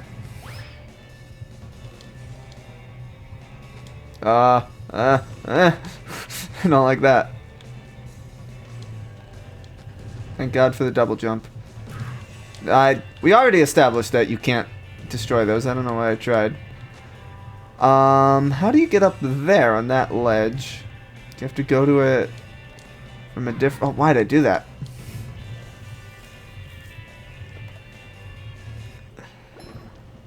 That is really weird how it just cuts out every time you die.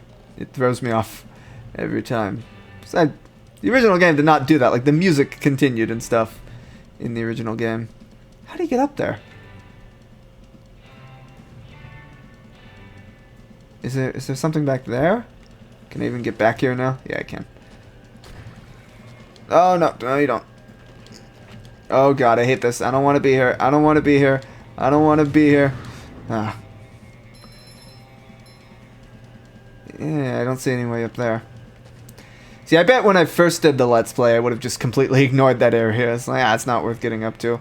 I do notice there's a melon up there, so maybe there's a Patrick thing somewhere. I wonder if you can even make this jump without... Nope! Why did I try? There's no reason to try. Where'd that... Okay. Good checkpoint. Oh, actually, no, this is even farther than it was. Yeah, this is back over here. I really hate this thing. I just have like...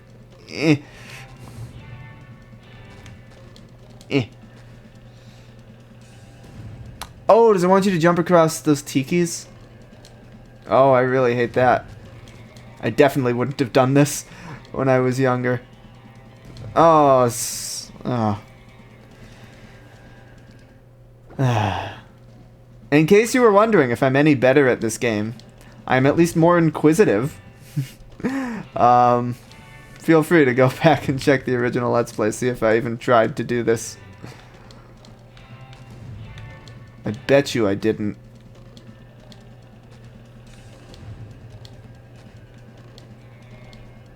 There we go. Easy. See, it's easy. Beautiful. Yeah, this was all for a suck. That's worthwhile. Why did I do that?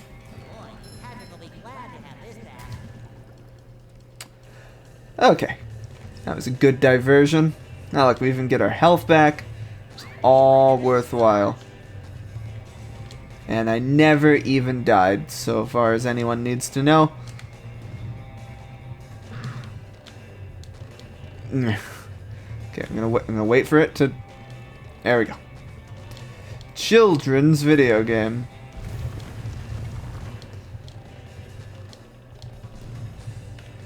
Let's see, are there any other special, secret, fun areas? There's that thing in the middle. That's probably where you're actually supposed to go, though. Gotta wait for the water. My favorite activity in video games. Waiting for cycles. Almost, almost. Excellent.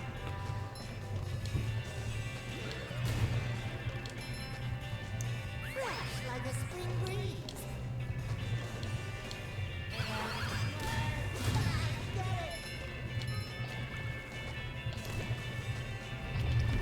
Okay, I got it.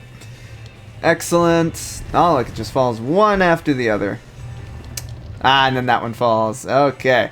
It's all coming together. As I suspected. As I vaguely remembered. You make like a loopy thing and you come back around. And then you can go there. Easy. Oh, the water's gonna rise, isn't it? Okay.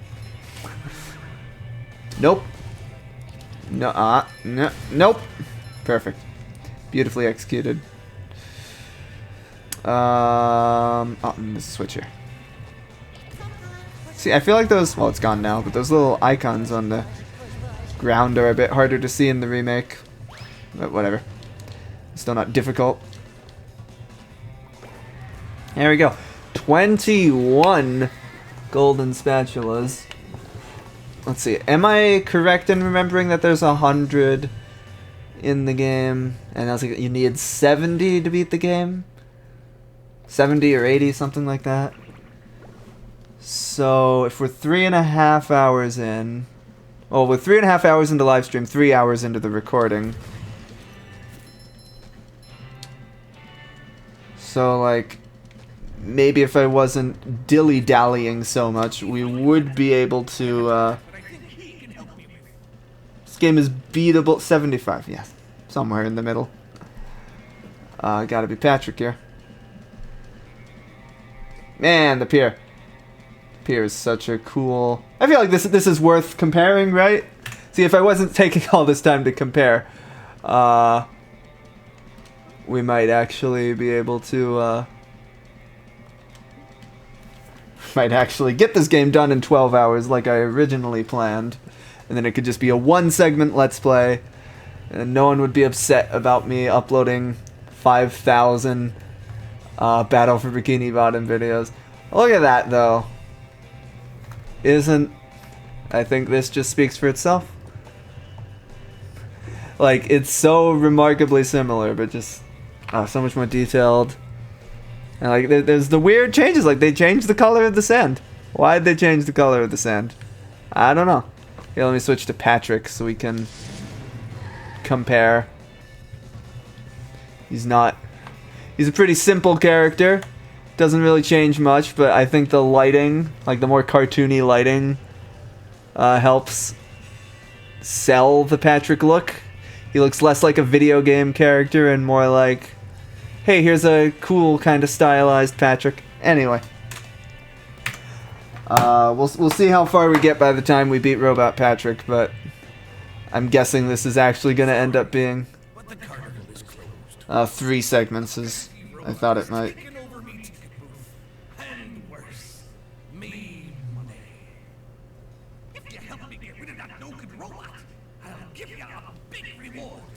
You know, I'm going to try something real quick.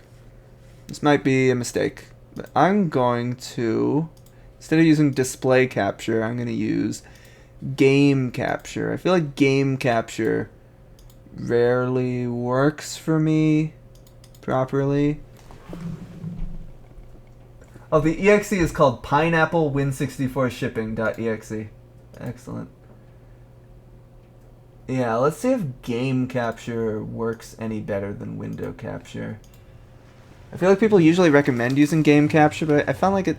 Oh, that's running a lot worse, actually. That's like substantially worse. Wow. That's not just me, right? This is running significantly worse now that I switched to game capture. Wow. Okay. Let's put that back, shall we? Just bear with me. I am a professional YouTuber. I am an expert. Oh, I did window capture instead of display capture. Is that any better? No, because it doesn't work at all. It's just a frozen screen. Okay, Fine, I'll do display capture. See, I knew display capture is the way to go. I feel like people harp on about how I was able to record my Let's Play videos. Oh, I feel like I did it behind the scenes for see, now it's running smoothly. It's running smoothly now. Oh, but then sometimes it stutters. Ugh. Like, maybe my computer just can't keep up doing this 1440 stream. Maybe I'm asking too much of it. 1440, 60 is asking a lot of, it's what, like a 4 or 5 year old CPU? Like, it runs fine, like, most of the time, but then occasionally hitches, and sometimes I'll be looking at... I'm sure actually no one's caring except for me, otherwise I'd be seeing a lot more complaints. Anyway... my recording setups back in the day, those were the days before OBS. Like, OBS has made everyone's lives so much better. OBS is a treasure. It should not be underappreciated.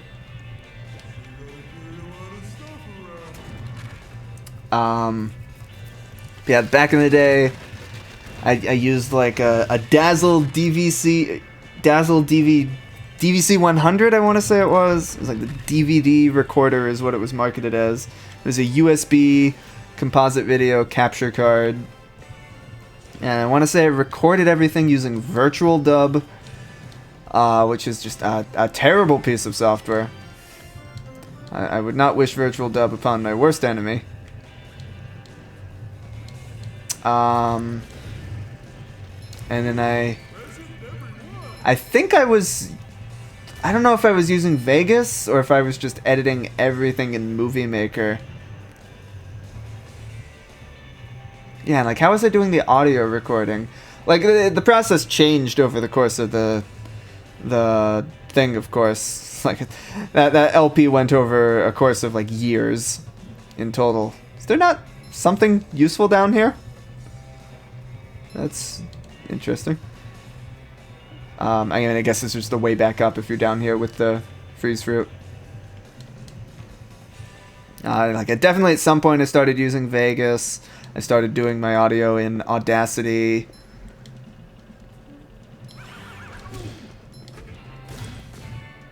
Whereas these days you can just be lazy and just hook everything up to OBS and just hit record.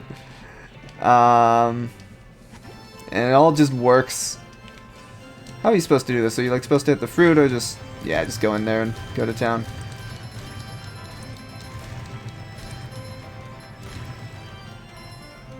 Oh, there's more.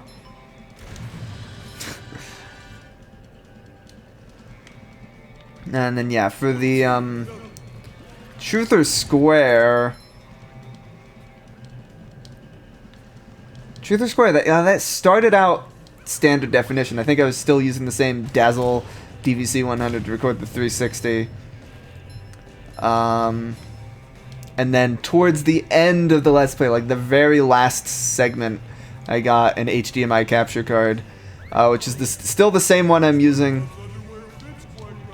these days. Yeah, my comeback, the hiatus during which I hit puberty and then came back and... Yeah, my friend, I mentioned this earlier, but my friends still make... Why do these hurt you? These shouldn't hurt you. I mean, I'm sure they did in the original as well. I thought for some reason I could destroy the teacups. It was foolish of me. Foolhardy. Yeah, it was like one segment of Truth or Square, I want to say, that ended up actually being HD. And that's the same capture card I'm using now. It's the same capture card I'm using... Whoa! Oh, because I didn't change out the window capture for the other thing. So these are now technically different display captures. Hold on, let me fix that, because I don't want it to do that. Ugh. Get rid of you. Get rid of you. Copy. You. Paste. Reference. Get that over there. There we go. Lazy OBS stream setups. It could actually probably be... It's probably a better way to do that. But whatever. Anyway, yeah, like I was trying to illustrate, I'm using that capture card now. And I'm running the PS2 through component cables. So, fun story. I don't know if I've ever told this story. This needs sponge bowl, right? Sure, looks like it does. Yeah, the bubble bowl. So I was like reading Wikipedia. So I knew the PS2 supported component out, and like there were a handful of PS2 games that supported HD output. Probably most notably Gran Turismo. Cause, you know, you got to make the cars look nice. That's very important. Oh god, this part. I remember this sucking. Yeah, sure does. It's not as bad as the watermelon in Sunshine. Probably.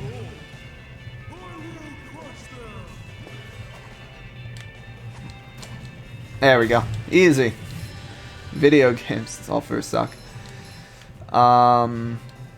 Oh, I don't need this up anymore. So yeah, I at some point I just stumbled across the Wikipedia article that's like list of PS2 games that supported HD output or component output or whatever. And surprisingly enough, Battle for Bikini Bottom was on that list. I was like, what? You mean this whole time I could have been playing Battle for Bikini Bottom in like 1080i on my PS2? Like obviously you can play it in Dolphin or PCSX2 or whatever, but like that blew my mind that like wow, the PS2 version of Battle for Bikini Bottom supports HD output. And like, so yeah, I I went to Amazon and bought PS2 component cables, which aren't like terribly expensive, but they're not super cheap. Patrick can't do that. Oh, I wonder if you can just land on it. That'd be convenient. And so like I tried to get HD output, but turns out no. That was a Facebook notification you heard, by the way, before you go off and check your own notifications. I always hate it when videos have notification sounds in them and they don't address it. So that was Facebook sound. It was me, not you.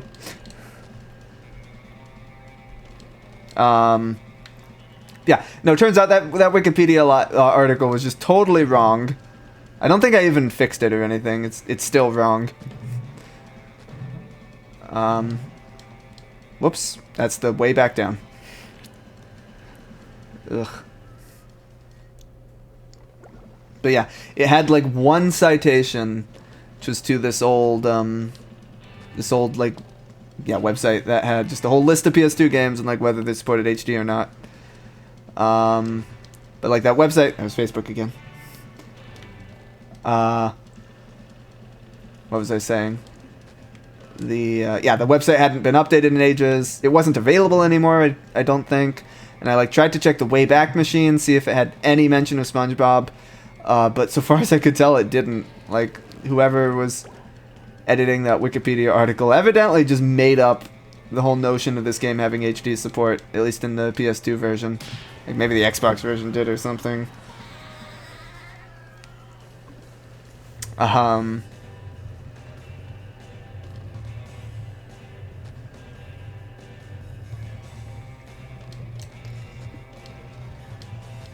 So yeah, that was a bummer, but at least I ended up with these, surely you can make it that jump. Yes, of course you can.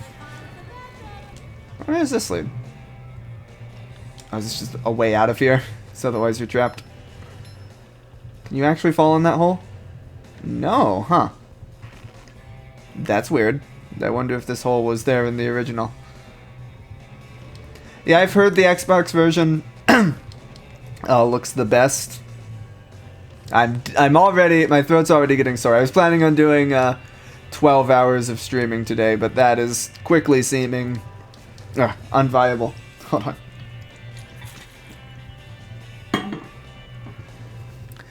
I don't know how some streamers do these like super long endurance length streams. Like 4 hours is already feels crazy long to me.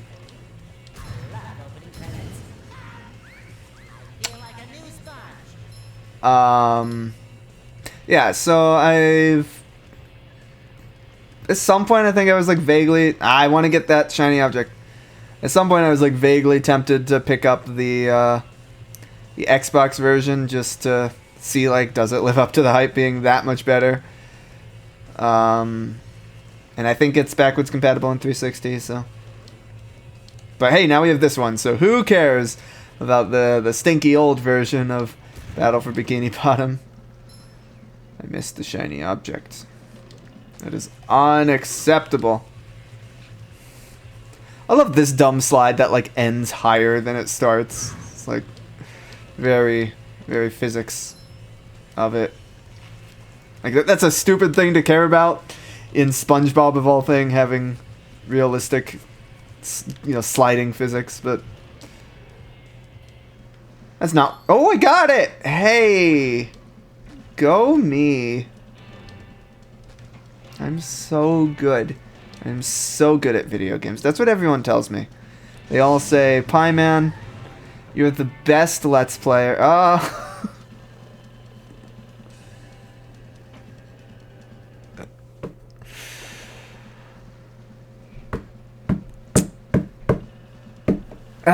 I tweeted that, let's take a sidebar here. I tweeted that, where is it?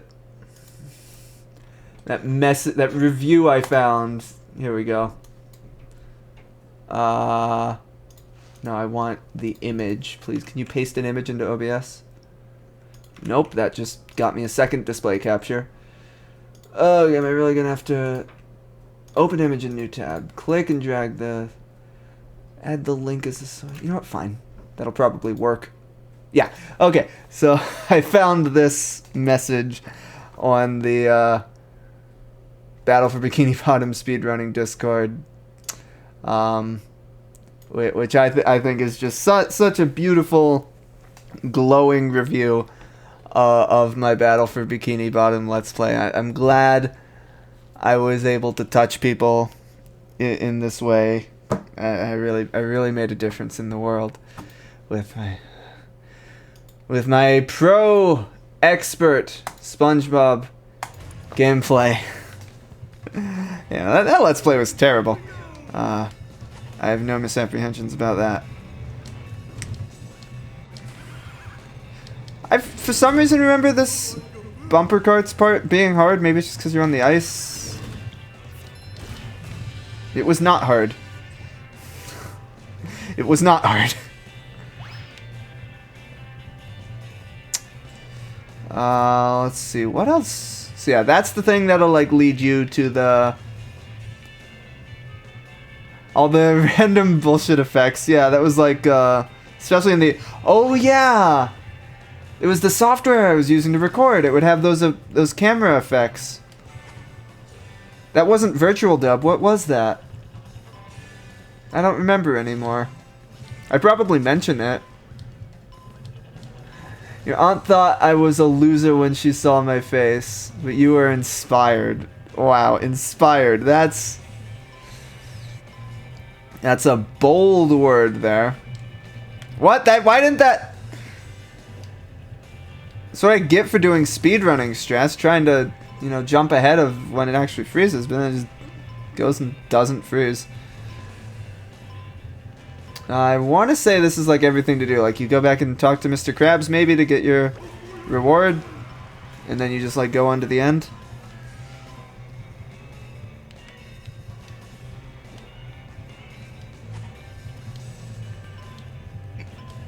Oh, look at those. Look at this buggy game. 5 out of 10. You were like 8. Wasn't that hard to impress you? Okay. Fair. Yeah, that's fair. I'm just genuinely surprised that, like, okay, so the first video in the Let's Play having 6 million views, like, that's ridiculous, but that's obviously just, like, a quirk of the algorithm. Like, that especially happens, I think, with, kids content, like content that appeals to kids. It's like it ends up on YouTube Kids, or like kids just watch whatever ends up in their recommendations without regard for quality.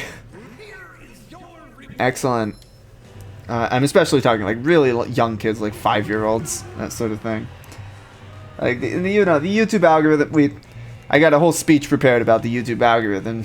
You better believe. Where does this box lead? Does it lead somewhere useful?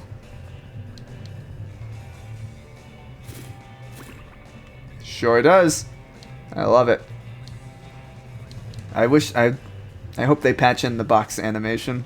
It's like the biggest thing that's missing from this game. Oh, look at him twirl. 18 and jaded as all hell. Yeah. Yeah, that's how it goes.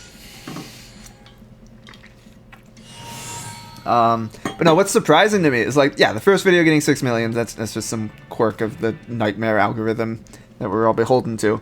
But the fact that the people actually continued watching the Let's Play, like with Truth or Square, there's like one random like Truth or Square obviously didn't do as well as Battle for Bikini Bottom.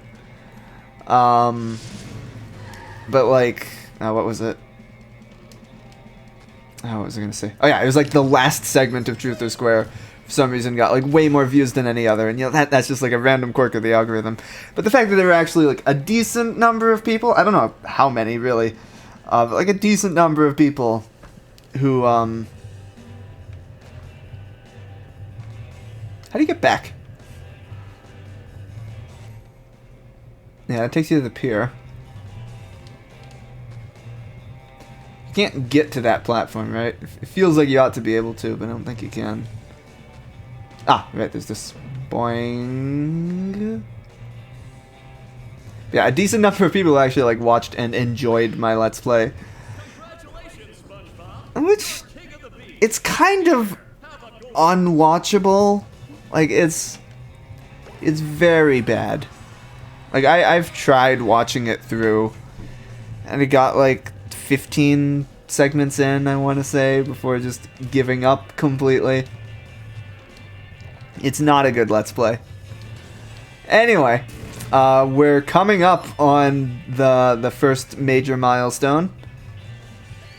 Yeah, I think I did everything that there is to do here in Goo Lagoon. Oh, well, there's whatever this is. That might be something I can't do yet, I'm not sure. Whatever, I'm not too concerned about it. I think I'm going to have plenty of golden spatulas by the end.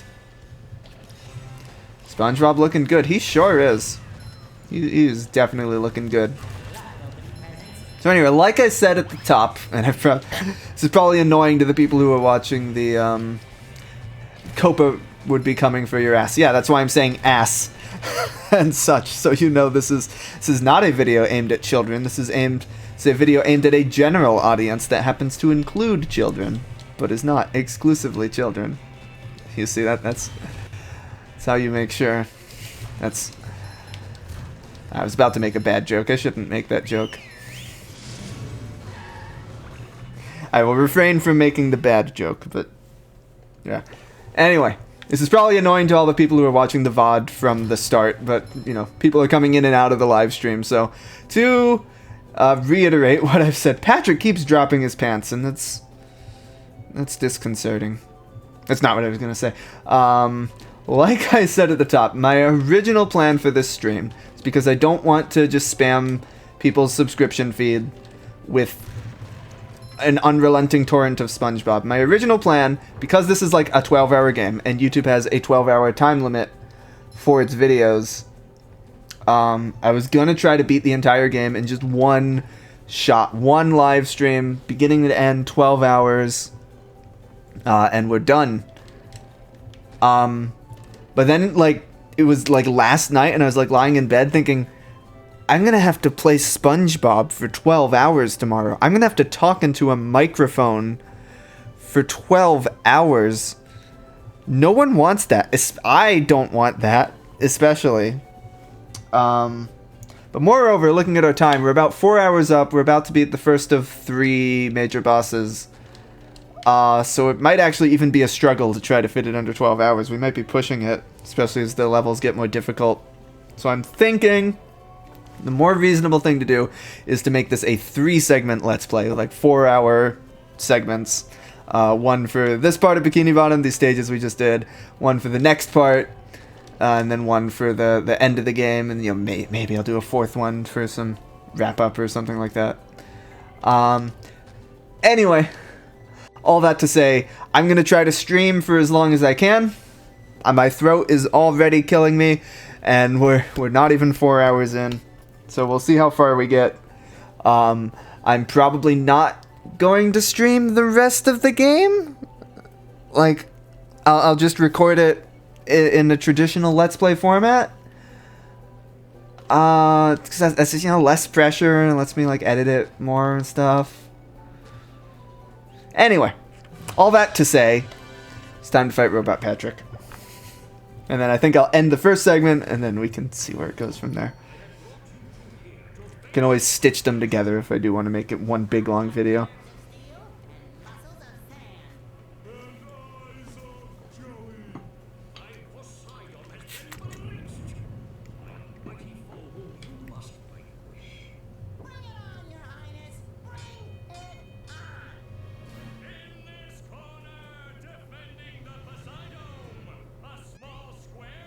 It's very quiet, the narration. This is not just the video. Oh, it's Robo-Sandy first. I thought it was Robot Patrick first. Whoopsie. This whole time I've been saying Robot Patrick and no one's corrected me. Oh, geez, she just like runs right at you. It's like, Looks like the robot's left itself vulnerable. Great barrier reef. Oh, what? Did they change this fight slightly? I don't remember it being quite like this.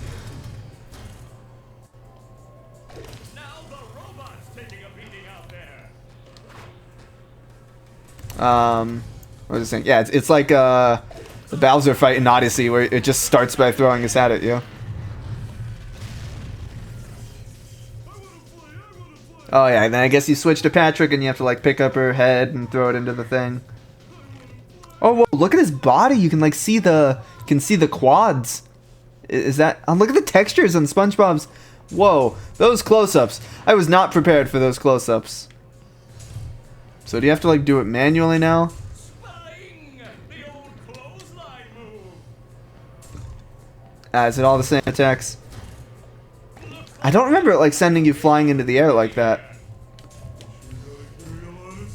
And I definitely remember as a kid throwing the head back at her. I think I told that story in the Let's Play. Which is the opposite of what you're supposed to do, of course.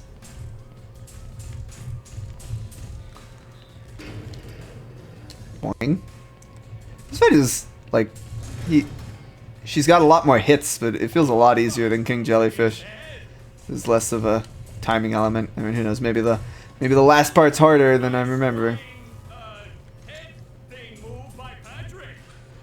Nostalgia from this game. Yeah, it's a hugely nostalgic game for a certain generation. It's definitely worthy of its cult classic title.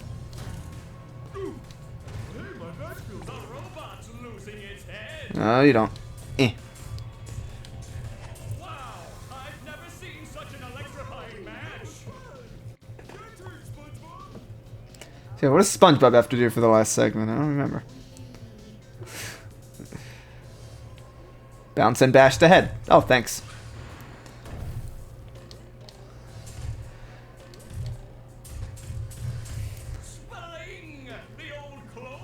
Oh, well, I gotta say that part's harder. I do vaguely remember that.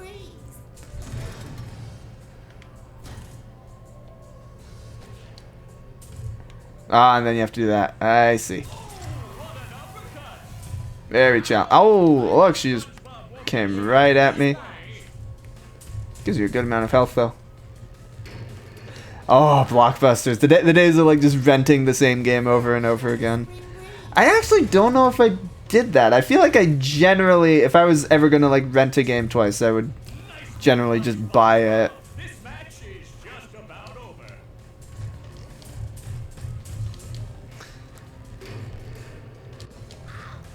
Jeez, that's actually kind of hard to fit between them. Fortunately, it doesn't matter, though, because you have plenty of health. That robot is down Boss defeated. Easy peasy.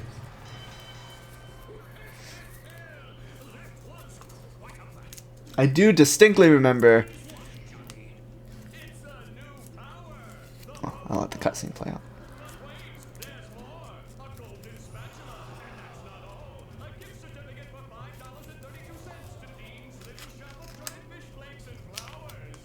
Oh, thank you. It all means so much.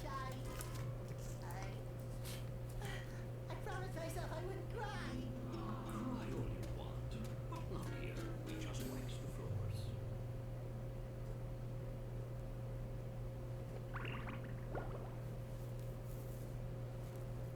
Hey, Plankton. Hey, here we go. Just wondering why all the On to the robots next keep area. inside the chum bucket. Have they? I really haven't noticed. Yeah. And then there's that big flashing neon sign that says Robot Headquarters. SpongeBob, I'm your friend, right? No, not really. Exactly. And as your non-friend, I worry about you. Like right now, you're thinking too much. I'm worried you might really hurt yourself. Tell you what I'm gonna do. It's like Teddy. I'm gonna think for you. This way you won't hurt yourself. And you can just keep working on getting me into the jump bucket. Thanks, Plankton. You're the best non-friend a friend could have. No more thinking for me. Okay. I didn't get to finish my story, but here we are in the next section of Battle for Bikini Bottom. So I think that's where I'm going to call it for the first Let's Play segment. It's entirely possible I'll change my mind and just stitch all 3 segments together. And if I can fit them under 12 hours, that might be what I do. I'm gonna keep the stream going, though. I'm gonna see how far I can get in the stream today before my voice dies on me. I guess I'll pop one over to... Let's do another comparison. Yeah, let's just jump here. Let me get there, and then I'm gonna take a brief break, no more than 5 minutes, less than 5 minutes really. If I take too long of a break, everyone's just going to leave, I think. But I do need to refill my water, take a quick bathroom break, maybe get a snack or something. Yeah,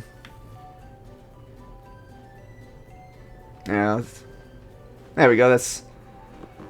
That's about the same angle. They changed the shape of this rock, of this cliff, it seems, so you can't get quite the same camera angle. If you like stand right in front of this, yeah. See, look, it's appreciably different. That rock, at least. It's like the most minor thing in the world. Oh, look at the fountain now. Fountain is... Oh, no, okay. I think I can figure it out. Wow! Remember though, the bubble bowl. Got it. Not the most useful ability, but you need it for some puzzles, so there you go. Okay, the fountain is facing the other direction. 5 out of 10. The police station is huge. Oh. Okay, I'm going to stop the recording, and then I'm going to pause the stream, and then I'll be back very quickly. See y'all next time if you're watching the VOD, and oh god, I can still tell that OBS is not... Maybe I'll try and figure out my OBS stuff too.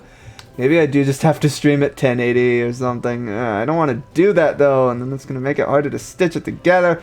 Okay, see y'all next time, unless you're watching live, in which case I'll see you in like 3 minutes.